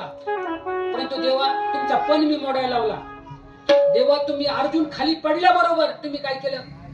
माझा भक्त अर्जुनाला तू मारतोस, पण देवा तुला राग आला आणि तेव्हा तुम्ही रथातून खाली उडी मारली आणि मोडकर रथाचं चाक घेतलं आणि माझ्यावर धावून आला. थांब भीष्मा, बाण मारतोस काय माझ्या भक्ताला? म्हणून मोडकर चाक घेऊन तुम्ही मला मारायला धावलात. आपण फोटो मध्ये पाहतो ना, भगवान कृष्णाने रथाचं चाक घेतले आणि भीष्माचार्याला मारायला धावले. त्या ठिकाणी भीष्माचार्याने हातात शस्त्र खाली ठेवून दिलं आणि हसायला लागले देवाकडे पाहून. देवा त्याच वेळेस मी हातातला शस्त्र खाली ठेवलं. भीष्मपणे केला खरा आणि धनुर्धरा रक्षिले. देवा तुमचा पण मी मोडायला लावला. देवाने केलेली शपथ, देवाने केलेला प्रतिज्ञा मी मोडायला लावली. देवा मी हातातलं शस्त्र खाली ठेवून दिलं. मग अर्जुनाने मला त्या ठिकाणी बाण मारले आणि बाण मारल्यानंतर मी शरपंजरी पडलो. आजही मृत्यू माझ्या मनावरच आहे ना. मी ज्यावेळेस म्हणेल त्यावेळेस मृत्यू येईल मला. 58 दिवस भीष्माचार्य त्या ठिकाणी शरपंजरी होते.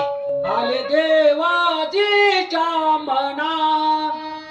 देवा तुमच्या मनात आलं ना मी जगू नये आता. तुम्हाला वाटलं ना आता भीष्माचार्याने मरावं, मग मी का जगावं देवा? तुम्ही रथाचं चाक घेऊन मला मारायला धावलात, म्हणजे मी मरावं तुम्हाला असं वाटलं ना देवा? तुम्हाला वाटलं ना, मग त्या दिवशी मला वाटलं आता मी मरावं.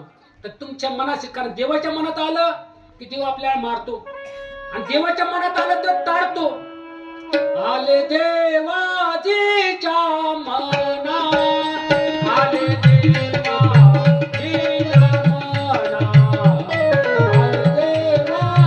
देवाजीच्या मना,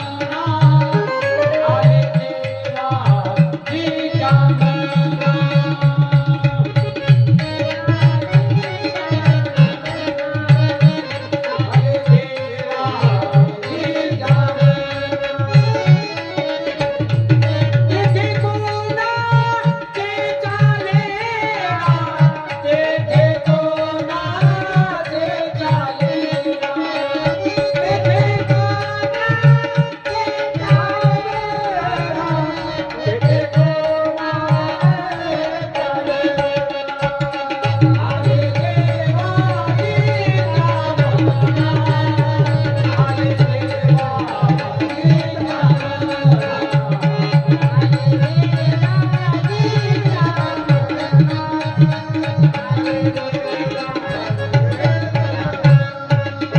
देवाजीच्या मना. म्हणून पितामह भीष्माचार्य म्हणतात, मी त्या ठिकाणी आज मला मृत्यूची मी अपेक्षा करतो महाराज. देवाच्या मनात आला देव ताडतो महाराज. कौरव पांडवांचे युद्ध चालू होणार होतं महाराज. त्या कुरुक्षेत्रावर कौरव पांडवांचे युद्ध होणार होतं. कौरवांचं सैन्य किती होतं बाबा? 11 अक्षोणी. आणि पांडवांचं किती होतं? 7 अक्षोणी. बरोबर. जुनी माणसं आहे महाराज, आपल्या पोरांना नाही सांगता यायचं लवकर. आता 11 अक्षोणी कोणाचं? कौरवांचं सैन्य. 7 अक्षोणी पांडवांचं सैन्य.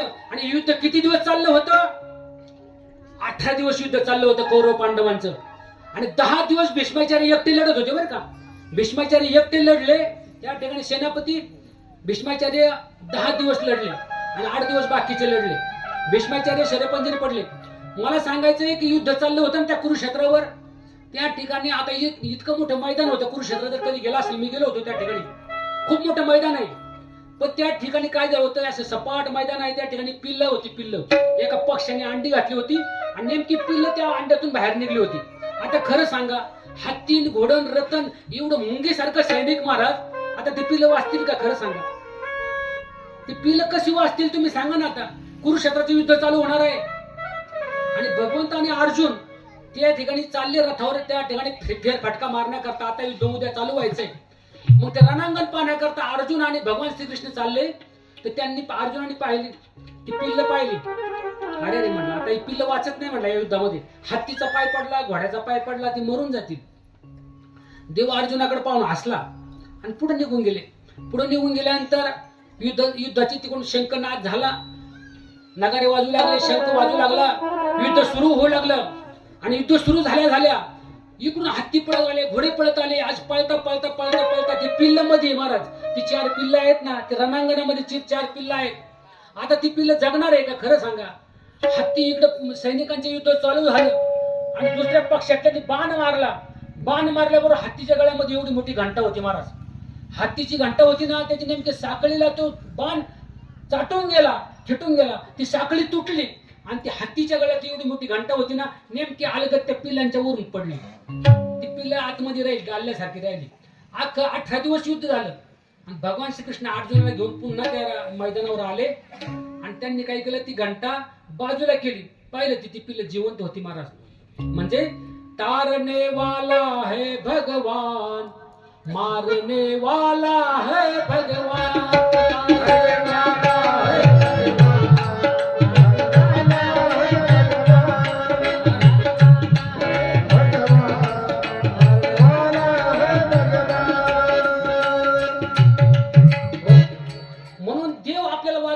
देव मारतो. देवाच्या हातात सर्व सूत्र आहे महाराज. त्यामुळे मृत्यू कधी येणार, काय येणार हे आपल्या हातात नाही महाराज.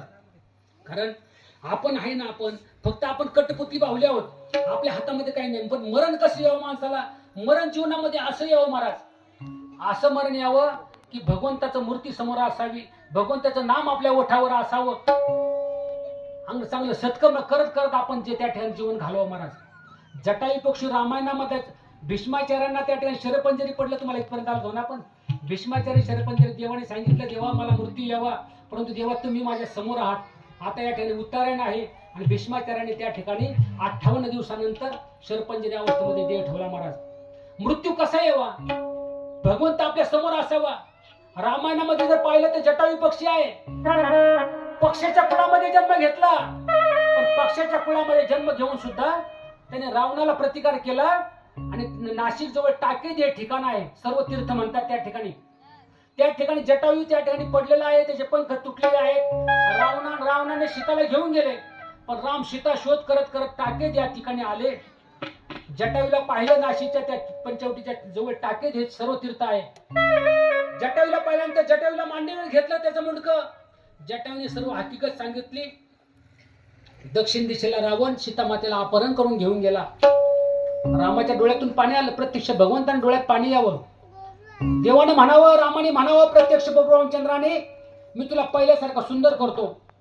जटायू म्हणला, नाही देवा, मला आता तुला प्राणदान देतो, तुला पुन्हा पहिल्यासारखं करतो. जटायू म्हटला, नाही देवा, मला तसं नका करू, कारण मला आता मृत्यू येतोय, तर माझं भाग्य आहे की तुमच्या मांडीवर माझं मुंडकं आहे. देवा, प्रत्यक्ष तुमची मूर्ती माझ्या डोळ्यासमोर आहे, तुम्ही माझ्या समोर आहात आणि मुखामध्ये तुमचं नाव आहे. प्रोग्रामच्या बाणाने त्या ठिकाणी बाण मारला आणि त्या ठिकाणी तीर्थवर आलं, पाणीवर आलं आणि त्या जटायूला पाणी पाजू लागले प्रोग्रामचंद्र.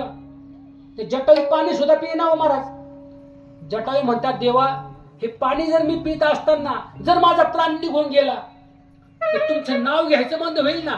पाण्याचा घोट घेताना देवाचं नाव येईल का? इतकं प्रेम देवावर. प्रोग्रामचंद्र म्हणतात, जटायू, मी तुला पहिल्यासारखं पुन्हा करतो.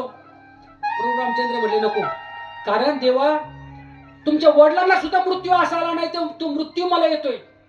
प्रत्यक्ष दशरथ राजाला सुद्धा मृत्यू असा आला नाही महाराज.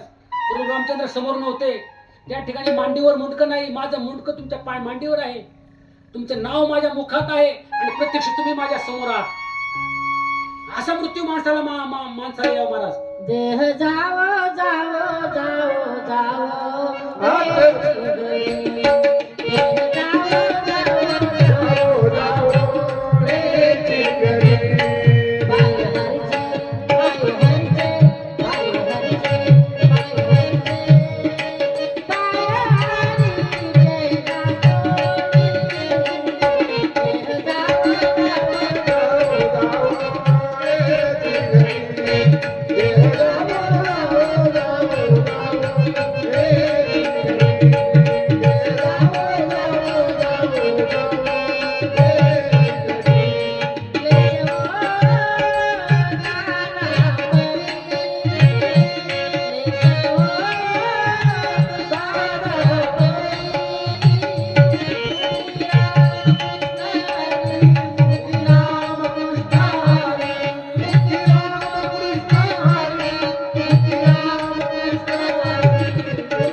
प्रत्यक्ष देवाच्या मांडीवर त्यांचं मुंडकं आहे, प्रत्यक्ष देवाच्या मांडीवर त्यांचा जन्म मृत्यू व्हावा, नाम देवाचा आहे, अशा प्रकारे जन्म मृत्यू व्हावा माणसाला. पक्षी असून सुद्धा असा मृत्यू आला. अरे प्राणी असून सुद्धा ज्ञानेश्वर माऊली म्हैशी पुत्रा मुखे बोलवले श्रुती चालवणे भिंती बैसवणी या. ज्ञानेश्वर माऊलीने रेड्याच्या मुखी वेद बोलवले आणि रेड्याला घेऊन त्या ठिकाणी आळे या ठिकाणी आले आणि आळ्याला आल्यानंतर त्या रेड्याने ज्ञानेश्वर माऊलींच्या मांडीवर देह ठेवला महाराज. रेडा असून सुद्धा त्याला काय भाग्य प्राप्त झालं. रेडा असून म्हैशी पुत्रा, लोकांनी म्हणलं रेड्या आज्ञावाची माणसं असतील. रेडा नाही, रेडा म्हणजे टोनग, काय म्हणता आपण त्याला अजून. त्या ठिकाणी त्या रेड्याला सुद्धा असा मृत्यू यावा, ज्ञानेश्वर माऊलींच्या मांडीवर मृत्यू यावा महाराज. आणि ज्ञानेश्वर माऊलींच्या हाताने त्या ठिकाणी आळ्या या ठिकाणी त्यांना समाधीस्थ व्हावं, समाधी यावी. काय भाग्य महाराज रेड्याचं. वेद बोलवले, त्यांना समाधीस्थ करावं, असं माणसाने मृत्यू यावा महाराज. जीवनामध्ये असा मृत्यू यावा, ती माणसं रडतील यात नवल नाही महाराज. देवाच्या डोळ्यात सुद्धा पाणी यावं, देवाच्या डोळ्यात पाणी यावं. तुम्हाला सांगेल, आपल्या महाराष्ट्रामध्ये शेवटचं उदाहरण सांगतो, प्रवचन सेवा संपवतो. आपल्या महाराष्ट्रामध्ये 3 पायऱ्या महत्वाच्या आहेत महाराज. 3 पायऱ्या महाराष्ट्रामध्ये 3 पायऱ्या महत्वाच्या आहेत. पहिली पायरी आहे ती सेवेची पायरी आहे. 2 पायऱ्या आहेत त्या भक्तीच्या पायऱ्या आहेत. सेवेची पायरी कुठे आहे म्हणाल तर ती रायगडावर आहे. छत्रपती शिवाजी महाराजांनी किल्ल्याचं बांधकाम हिरोजी इंदरकरांना दिलं आणि हिरोजी इंदरकरांना सांगितलं की आम्ही मोहिमेवर चाललोय, तुम्ही या ठिकाणी किल्ल्याचं बांधकाम करा, आपल्या राजधानीचा गड बांधायचा आहे. हिरोजी, राजधानीचं काम तुम्ही करा. या ठिकाणी इंदोरकरांनी काय केलं, जोपर्यंत पैसे होते तोपर्यंत बांधकाम चालू ठेवलं आणि पैसे संपले, रायगडाचं बांधकाम अपूर्ण राहिले. राजे मोहिमेवर गेले, पैसे कुणाकडे मागायचे. मग हिरोजींनी काय केलं, आपला राहता वाडा विकला, आपलं घरदार विकलं, जनावरं विकली, आपली शेती विकली आणि रायगडाचं काम पूर्ण केलं. रायगडाचं काम पूर्ण केलं आणि राजे त्या ठिकाणी आले. राजांनी पाहिलं सुंदर असं त्या ठिकाणी रायगडाचं बांधकाम केलेलं. त्या ठिकाणी विश्वेश्वराचं मंदिर बांधलेलं. कोणाचं मंदिर होतं? जगदीश्वराचं सुंदर असं मंदिर बांधलेलं होतं. आणि जगदीश्वराच्या मंदिराचं दर्शन घेण्याकरता छत्रपती शिवाजी महाराज त्या ठिकाणी त्यांना घेऊन गेले. हिरोजीकडे पाहिलं, हिरोजी अप्रतिम असं बांधकाम केलं, सुंदर असं रायगड आपल्या राजधानीच्या किल्ल्याचं बांधकाम केलं. हिरोजी काय मागायचे ते मागा, काय तुम्हाला पाहिजे मागा. हिरोजीने काय मागावं, राजे मला काही नको राजे, हे रयतेचं राज्य व्हावं, हे तुमचं स्वराज्य व्हावं, हे स्त्रींची इच्छा आहे आणि त्या राज्या खातीर माझं जीवाचं बाजी लावून मी काम केलं, कुठं अपूर्णता वाटेल तर मला सांगा. राजे म्हणले, हिरोजी खरंच सुंदर बांधकाम केलं, काहीतरी मागा. नाही तुम्हाला काहीतरी मागितलं पाहिजे. राजांचा आदेश म्हणून द्याल राजे, मी मागेल ते द्याल. छत्रपती शिवाजी महाराज मागून तर पहा. हिरोजीने म्हटले, राजे ह्या पायरीवर नाव टाकायची माझी परवानगी द्या, माझं नाव ह्या त्या ठिकाणी मंदिराच्या पायरीवर मला नाव टाकण्याची मला परवानगी द्या. राजे म्हटले, हिरोजी दुसरं काहीतरी मागा. पायरीवर आपण कलाकार असतो ना, तो कलाकार आपले नाव देतो, एखाद्या फोटोला, एखाद्या भिंतीवर, एखाद्या किती चित्रकार असतो आपले नाव खाली लिहितोच पेंटर म्हणून. तसं म्हटले, हिरोजी काहीतरी मागा, दुसरं काहीतरी मागा. नाही म्हटले, माझं फक्त नाव लिहिण्याची परवानगी द्या. सेवेची ठाई तत्पर हिरोजी इंदरकर. त्या ठिकाणी राजे म्हटले, कशा करता त्या ठिकाणी पायरीवर नाव टाकायचं. राजे, तुम्ही ज्या वेळेस रायगडावर असाल आणि ज्यावेळेस तुम्ही जगदीश्वराच्या मंदिरात दर्शनाला याल, त्यावेळेस राजे तुमचा पाय माझ्या मस्तकावर पडेल आणि तुमच्या पायाची पाय धुळीने मला सतत माझ्या डोक्यावर पाय धुळीने अभिषेक होत राहील. राजे, मला एवढी परवानगी द्या की मला पायरीवर नाव टाकायला परवानगी द्या, म्हणजे तुमची पायरीवर पाय ठेवल्यानंतर माझ्या डोक्यावर तुमचा सतत त्या ठिकाणी धुळीचा अभिषेक, तुमच्या चरणाचा अभिषेक माझ्या डोक्यावर होईल. ही काय सेवेची पायरी आहे महाराज. दुसऱ्या 2 पायऱ्या तुम्हाला सांगेल, 2 भक्तीच्या पायऱ्या आहेत. त्या आहेत पंढरपूरमध्ये. आपण जर पंढरपूरला कधी दर्शनाला गेला असाल तर पंढरपूरला पहिले गेल्यानंतर काय करायचं असतं, पांडुरंगाचं दर्शन, बरोबर ना?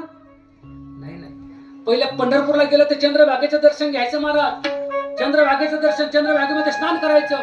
अवघीच्या तीर्थे घडती वेळा, अवघीच्या तीर्थे घडती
गंगेचं स्नान करा. नाही स्नान करता आलं निदान डोळ्यांनी जरी पाहिली तरी सगळी पाप नष्ट करण्याचं सामर्थ्य चंद्रभागेमध्ये आहे. नंतर नंतर काय करायचं तर पुंडलिकाचं दर्शन घ्या. कारण नाही घडविला नाही बैसविला पुंडलिकाला भेटावया. पुंडलिकामुळं प्रत्यक्ष पांडुरंग परमात्मा पंढरपूरला आले म्हणून पुंडलिकाचं दर्शन घ्या. आणि पुंडलिकाचं दर्शन घेतल्यावर आपण कुठे यायचंय तर त्या ठिकाणी पहिली भक्तीची पायरी लागेल आपल्याला. भक्तीची पायरी म्हणजे संत चोखोबारायांची पायरी महाराज. ती संत चोखोबारायांची पायरी. संत चोखोबारा असे महान भक्त होऊन गेले की त्यांनी पंढरपूरमध्ये त्या ठिकाणी पांडुरंगाचं त्या ठिकाणी दर्शनाला रोज यावं. पंढरपूरच्या दर्शनाला यावं. पण अंत्येष्कुळामध्ये असल्यानंतर हलक्या वर्णातले असल्यानंतर त्यांना पंढरपूरमध्ये मंदिरात कोणी जाऊ देत नव्हते महाराज. अंत्येष्कुळातले असल्यामुळं चोखोबा बाहेर बसायचे, मंदिराला प्रदक्षिणा मारायचे आणि पंढरीच्या त्या मातीमध्ये प्रवेशद्वारामध्ये बसायचे, देवाचं नामस्मरण करायचे, विठ्ठल विठ्ठल नाम घ्यायचे. लोकांनी यावं, अरे चोखा, अरे काय चोखा, देवाला प्रदक्षिणा काय मारतोस, दारात काय बसतोस, तुला आतमध्ये तरी जाऊन देतात का पंढरपूरच्या दर्शनाला, पांडुरंगाच्या दर्शनाला? नाही ना जाऊन दे तुला, मग कशाला त्या देवाच्या दारात बसतोस? तुला आतमध्ये जाता येत नाही. काय करावं, मी शूद्र वर्णातला आहे ना, हलक्या कुळात मध्ये जन्म झाला माझा म्हणून मला आतमध्ये जाऊ देत नाही. परंतु चोखोबानी म्हणावं, जरी मला भगवंताला आतमध्ये जाऊ दिलं नाही, म्हणजे तुला इथून तुझा देव दिसतो का? मला देव दिसत नाही बरं का, पण मी तर देवाला दिसतोय ना. मला देव दिसत नाही पण देवाला तर मी दिसतोय ना, असं म्हणावं चोखोबाने. चोखाने म्हणावं, अरे देवा देव जरी मला पाहत नसला ना, मी जरी देवाला पाहत नसलो, हा सूर्य उगवतो, सर्व सृष्टीला प्रकाशमान करतो, तसा माझा देव माझ्यावर दृष्टी ठेवतो. त्या ठिकाणी चोखोबानी म्हणावं, ऊस डोंगा परी रसलो हे डोंगा, ऊस डोंगा परी रसलो हे डोंगा, काय भुललाची मर्यादा, काय भुललाची मर्यादा, काय भुललाची मर्यादा. उस डोंगा परी रसलो हे डोंगा, उस डोंगा परी रसलो हे डोंगा, काय भुललाची मर्यादा, काय भुललाची मर्यादा, रंग रंग रंग काय भुललाची मर्यादा, वरदिया.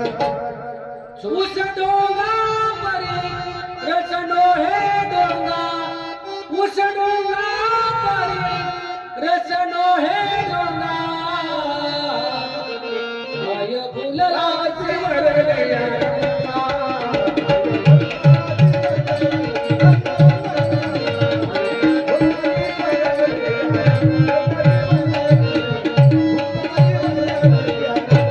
अशा प्रकारे चोखोबांना त्या ठिकाणी म्हणावं. चोखोबांना एक देवाला वाटावं. घरी गेल्यानंतर चोखोबा घरी गेले, आपल्या झोपडीमध्ये बसले आणि चोखोबांना वाटलं, बाबा देवानी मला दर्शनाला घ्यायला पाहिजे होते एखाद्या वेळेस तरी, देवा मला दर्शन देणार आहे. देवा प्रत्यक्ष भगवान परमात्मा ते झोपडीत आले महाराज चोखोबांच्या.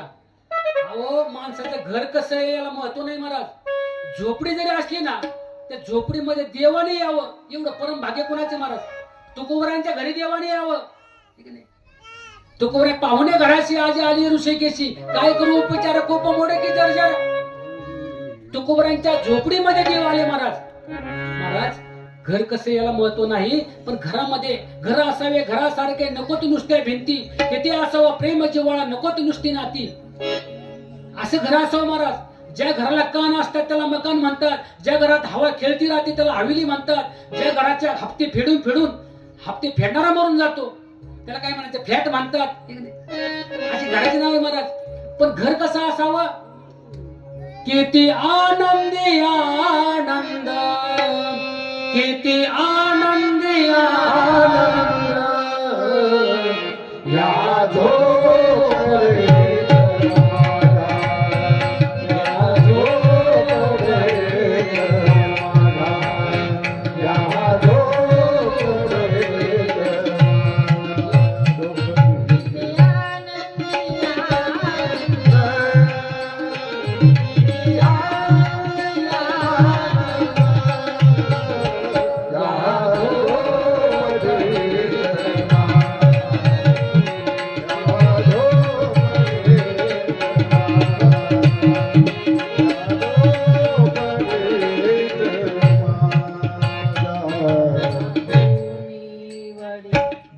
जमिनीवरी पडावे ताऱ्यांकडे पावे प्रभू नाम नित्य गावे या झोपडीस माझ्या राजा सजी महाली सौके कधी मिळाली ती सर्व प्राप्त झाली या झोपडीत माझ्या.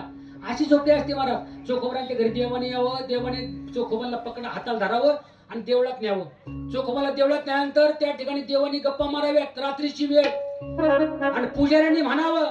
पुजाऱ्यांनी पाहावं म्हटले आतमध्ये कोण दिसते बुवा. आतमध्ये आवाज येतोय. पुजाऱ्यांनी पाहिलं तर चोखोबा आतमध्ये. सगळ्यांनी गलबला केला. अरे चोखोबा आतमध्ये घुसला, मंदिरात घुसला, देऊळ वाटवलं, देवाला वाटवलं. चोखोबांना त्या ठिकाणी दारं उघडावी, कुलूप उघडावं. चोखोबाला म्हटलं बाहेरून तर कुलूप आहे आणि चोखोबा आतमध्ये गेलाच कसा.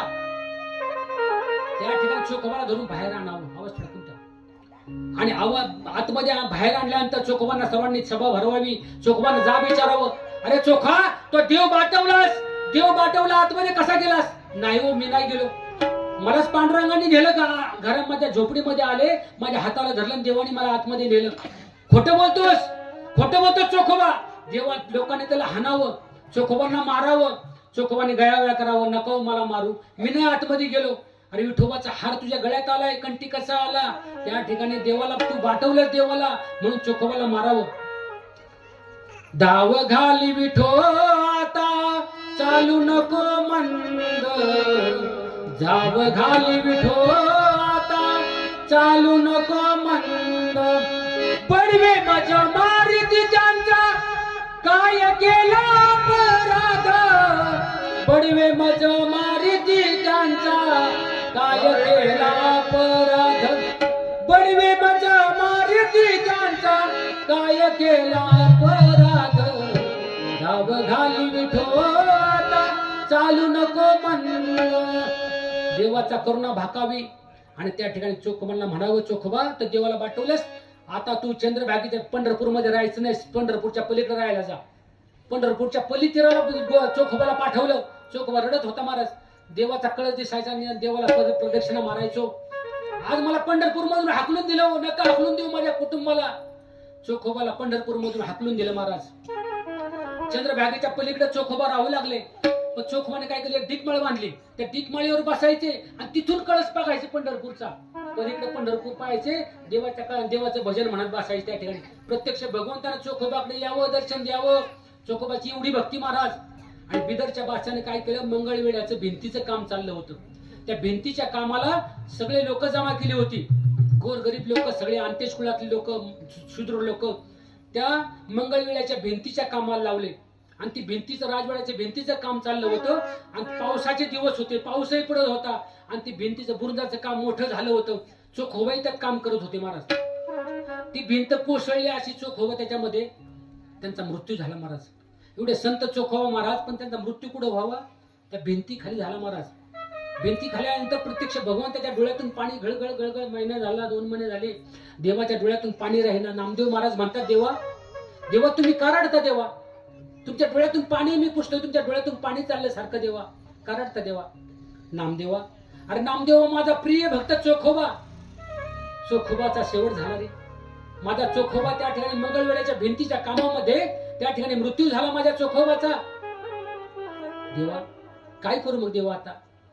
नामदेवा जा त्या मंगळवेढ्याला, अरे त्या भिंतीवरची ती माती आहे ना, त्या माती बाजूला कर, त्याच्यामध्ये माझ्या चोखोबाची हाडं आहेत ना, ती चोखोबाची हाडं घेऊन ये आणि माझ्या पायरीवर त्या ठिकाणी समाधी त्याला आपण देऊया. नामदेव म्हणले, देवा तिथे हजारो कामगार त्या ठिकाणी काम करत होते, सर्वजण त्या ठिकाणी तडपून मेलेत.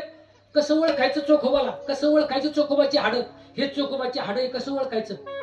आजी दादाचे इमान पडलं, 5 जण होते, कसं ओळखायचं आजी दादांना. त्या घड्याळावरून ओळखलं ना, आजी दादांच्या हातामध्ये घड्याळ होतं म्हणून त्यांना त्या ठिकाणी त्यांची ओळख पटली.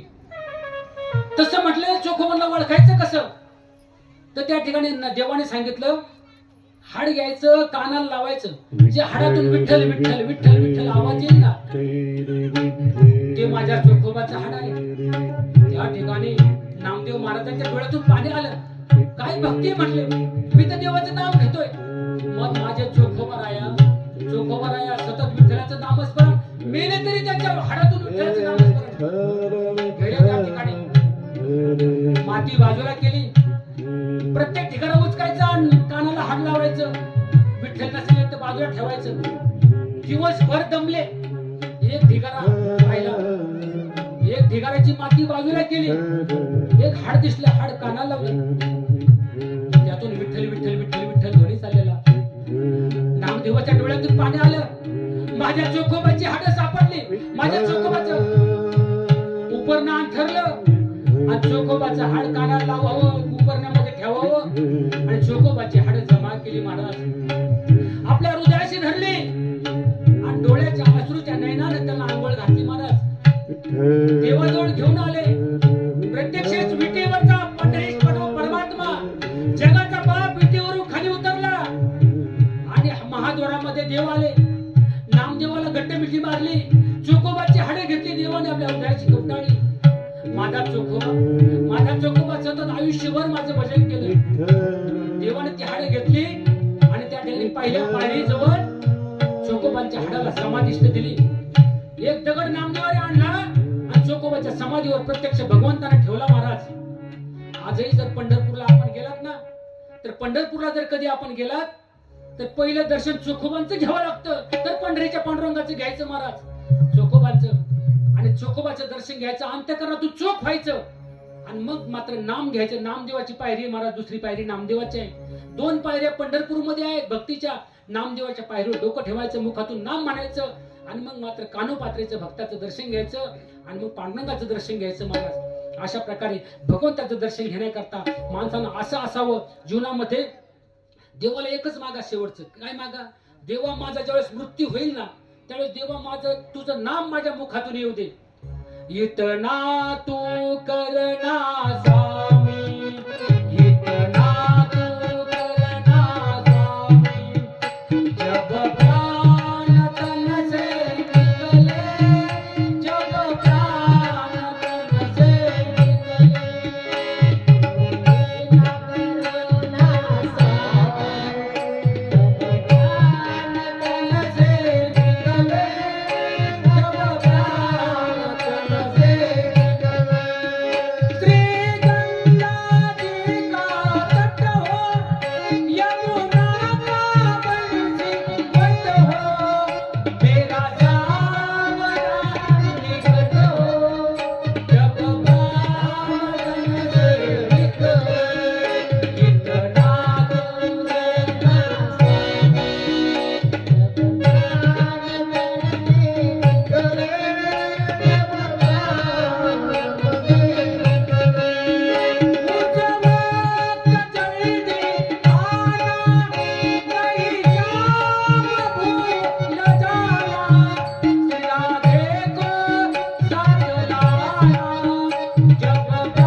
जब मन में वो बसी हो, जब प्राण तन से निकले.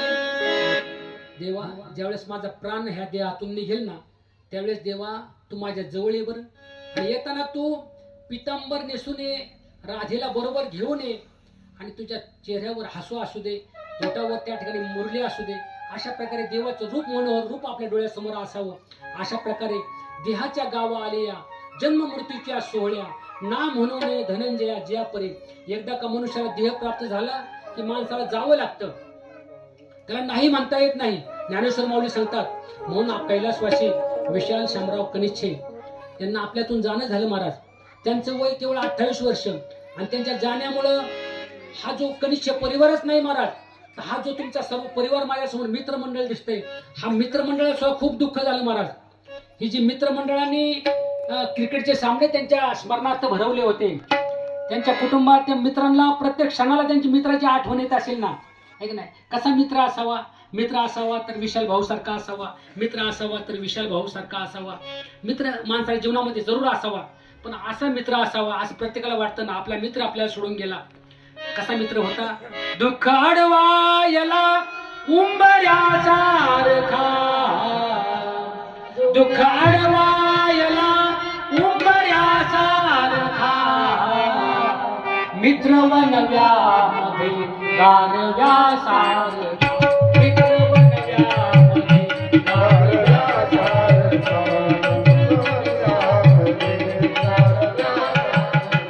वाट चुकणार नाही जीवनभर तुझी वाट चुकणार नाही जीवनभर तुझी वाट चुकणार नाही वाट चुकणार नाही जीवनभर तुझी एक तू मित्र कर काजव्यासारखा मित्र वनव्यामध्ये गारव्यासारखा मित्र वनव्यामध्ये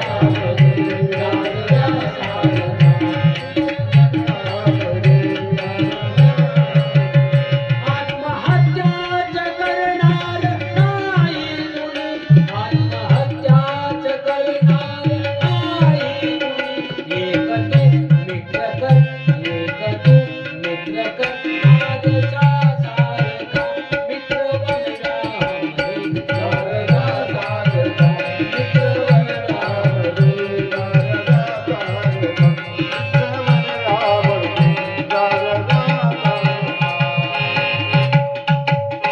शेवटची वेळ खूप महत्वाची महाराज. मित्र म्हणतो अरे मी तुम्हाला सोडून जातो ना मित्रांनो, मी तुम्हाला सोडून चाललोय, परंतु मला जाळताना तुम्ही अशा प्रकारे जाळा की मला एकदा का देह माझा त्या ठिकाणी स्मशानामध्ये नेला ना, चितीवर माझा देह ठेवला ना, अशा प्रकारे ठेवा की जणू काही माझा हात आहे ना तुमच्या खांद्यावर ठेवलाय, माझा हात तुमच्या खांद्यावर ठेवलाय, अशा प्रकारे मला ठेवा महाराज. तिथं तुमच्या दररोज खांद्यावर हात ठेवून फिरायचो ना आपण एकमेकाच्या. जाळताना मला देह ठेवासा जाळताना मला देह ठेवासा हात खांद्यावरी ठेवल्यासारखा हात खांद्यावरी ठेवल्यासारखा असा मित्र असा महाराज. आणि जीवनामध्ये खरं सांगतो महाराज, मित्र गेला सोडून आपल्याला वाईट वाटेल, पण त्यांच्या बहिणीला किती वाईट वाटत असेल हो महाराज. त्यांच्या बहिणीच्या जीवनामध्ये हा प्रसंग आज भाऊबीजेला रक्षाबंधनला आपला भाऊ आपल्या जवळ नाही, खऱ्या अर्थानं त्या बहिणीच्या अंत्यकरणामध्ये किती दुःख होत असेल. बहिणीला भाऊबीज करत असताना प्रत्येक क्षणाला भावाची आठवण येईल पहा. सोनियाच्या ताटी उजळल्या ज्योती ओवाळी ते भाऊ राया रे वेडी बहिणीची वेडी माया वेड्या बहिणीची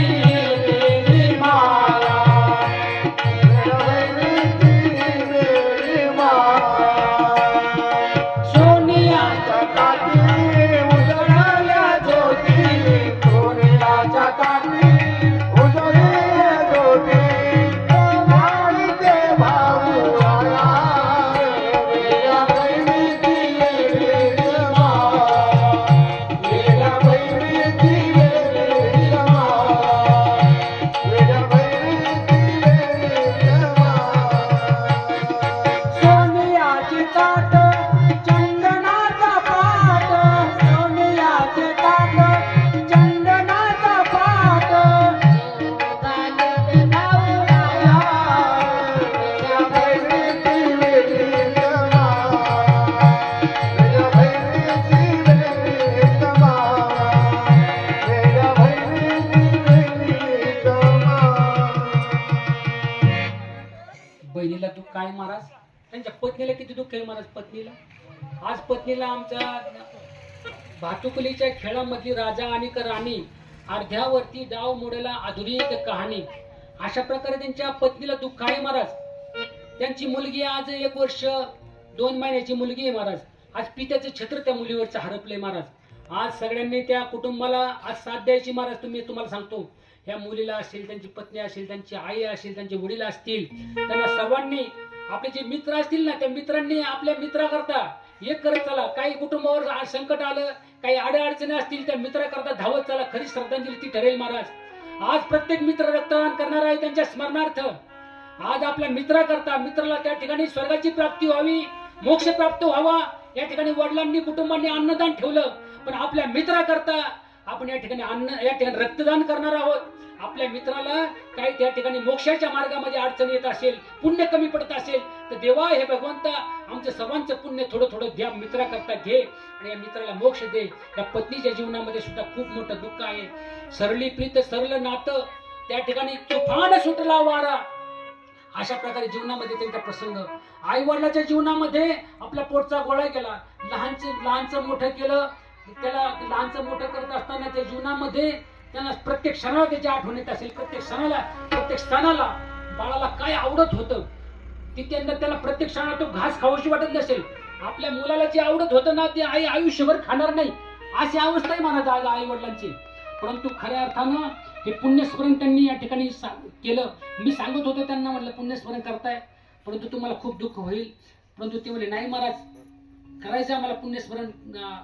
त्यांचे वडील शामराव यांची भेट झाली आमची कुठे झाली महाराज? बोरडी मळ्यामध्ये प्रवचन ऐकायला माझा स्पीकर होता. त्यांनी मला सांगितलं, म्हणजे महाराज प्रवचन तुम्ही करायला या. मला जरूर येईल महाराज. तुमच्या मुलाचं काय, माझा मुलगा काय, मला एकुलता एक मुलगा आहे. अशा प्रकारे ह्या कुटुंबाचं या ठिकाणी बहीण असेल, मुलगा असेल, दाजी असेल, काका असेल, काकी असतील, अशा प्रकारे सर्व तुम्ही मित्रमंडळ असताल, त्या भावपूर्ण अशी श्रद्धांजली आपण या ठिकाणी त्यांना देऊयात आणि या ठिकाणी केलेली सेवा तुमच्या सर्वांच्या चरणी समर्पित करतो. या ठिकाणी थांबा एक मिनिट. या ठिकाणी हरिभक्त परायण गोरख महाराज सांगळे हे येळपण्यावरून आमचे मित्र आहेत. या ठिकाणी शूटिंग करण्याकरता आले. हे प्रवचन सर्वांच्या स्मरणात राहील, हे रक्तदान स्मरणात राहील म्हणून त्यांनी या ठिकाणी शूटिंग करतायत. यूट्यूब चॅनल त्यांचं आहे, आपली संस्कृती आपला इतिहास. त्या चॅनलला माझे सर्व प्रवचनं त्यांच्या चॅनलला आहेत. जी प्रवचनं ऐकायची, आईवडिलांविषयी मी प्रवचन करत असतो. खरं पाहिलं तर आजचं प्रवचन करायला मला जड जात होतं महाराज. कारण खरं सांगू का, एवढा कमी वयात गेलेला मुलगा आहे, त्यांच्याबद्दल काय सांगावं, कसं सांगावं, हे मला इतकं जड गेलं आजचं प्रवचन. मला म्हटलं प्रवचन करायला जड जाणार आहे मला, कारण मूल ह्या अशा इतकं कमी वयात गेल्याचं प्रवचन काय सांगावं, काय सांत्वन करावं घरच्यांचं. अशा प्रकारे हे यूट्यूब चॅनल आपली संस्कृती आपला इतिहास, ह्या चॅनलला माझी सर्व आईवडिलांच्या विषयी प्रवचन आहेत. त्यांना या ठिकाणी धन्यवाद देतो. ते सबस्क्राईब करा, त्या ठिकाणी ते पाहत चला. मला या ठिकाणी वर्गांची साथ दिली हरिभक्त परायण विजय महाराज वाडेकर, त्यांचा मुलगाही सुंदर आकाश महाराज वाडेकर रामलिंग या ठिकाणी ते राहतात. मला प्रवचनाला सुंदर अशी ते साथ देत असतात. त्यांना आज शनिवार असून सुद्धा त्यांना व्यवसाय त्यांचा त्या ठिकाणी पेटी तबला वगैरे रिपेअरचं त्यांचं मोठं दुकान आहे त्या ठिकाणी आणि शिरूरमध्ये स्टँडच्या पाठीमागं. तर त्या ठिकाणी ते त्या जेवढं काम टाकून ते या ठिकाणी आले. हरिभक्तपर्यंत धोंडीबा महाराज कोठावळे आमचे मेवणे या ठिकाणी सुंदर अशी तबल्याची साथ दिली. आणि ही माझी मिसेस आहे, हिला लिहायला वाचता येत नाही परंतु हिचं अभंग माझ्यापेक्षा जास्त पाठ आहे महाराज, तुम्ही आता ऐकले असतील. सुंदर अशा प्रकारे अभंगाचा भरपूर असा पाठ आहे, त्यामुळं मला ती साथ देत असते. तालुक्यामध्ये जिल्ह्यामध्ये तुम्हाला अशी जोडी कुठंच पडा, एक कीर्तन करतो आणि एक तिला बायको साथ देते अशा प्रकारे. कारण काय होतं, दुसरा गायक आणला त्याला पैसे ज्यादा द्या, म्हणजे आपण जिथं प्रवचन करणार आहे त्या माणसाला लोड येतो कार्यक्रमाचा. त्यामुळं पत्नी मला साथ देते, मला कुटुंबामध्ये साथ दिली. आमची मुलाखत पण त्या युट्यूब चॅनल टाकली. जीवनामध्ये बायको आपल्या नवऱ्या करताना बायको कशी असावी, बायको आपल्या नवऱ्याच्या दुःखामध्ये कळते बरं का. बायको आपल्या नवऱ्याची तारंबळ झाली ना, त्या तारंबळीमध्ये बायको कळते नवऱ्याच्या दुःखामध्ये. आणि नवरा कधी कळतो माहिती आहे का, नवरा बायको ज्यावेळेस आजारी पडते ना त्यावेळेस नवरा कळतो कसा आहे नवरा. आणि त्या ठिकाणी आपले सोयरे धारे नातलं कसे आपल्यावर संकट आले त्यावेळेस कळतात. अशा प्रकारे धोंडेबा महाराज असतील, पत्नी असतील माझी, त्यांनी मला साथ दिली आणि तुम्ही सर्वांनी या ठिकाणी सहभाग झाला. त्याचप्रमाणे साऊंड सिस्टीम सुंदर अशा प्रकारे आपण साऊंड सिस्टीम दिली, त्याबद्दल तुमचंही या ठिकाणी धन्यवाद देतो. काय म्हणले सुंदर अशी साऊंड सिस्टीम. आणि तुम्ही सर्वांना त्या ठिकाणी फुलं घेऊन सर्वांनी जवळ या आणि या ठिकाणी आपण घरचे जवळचे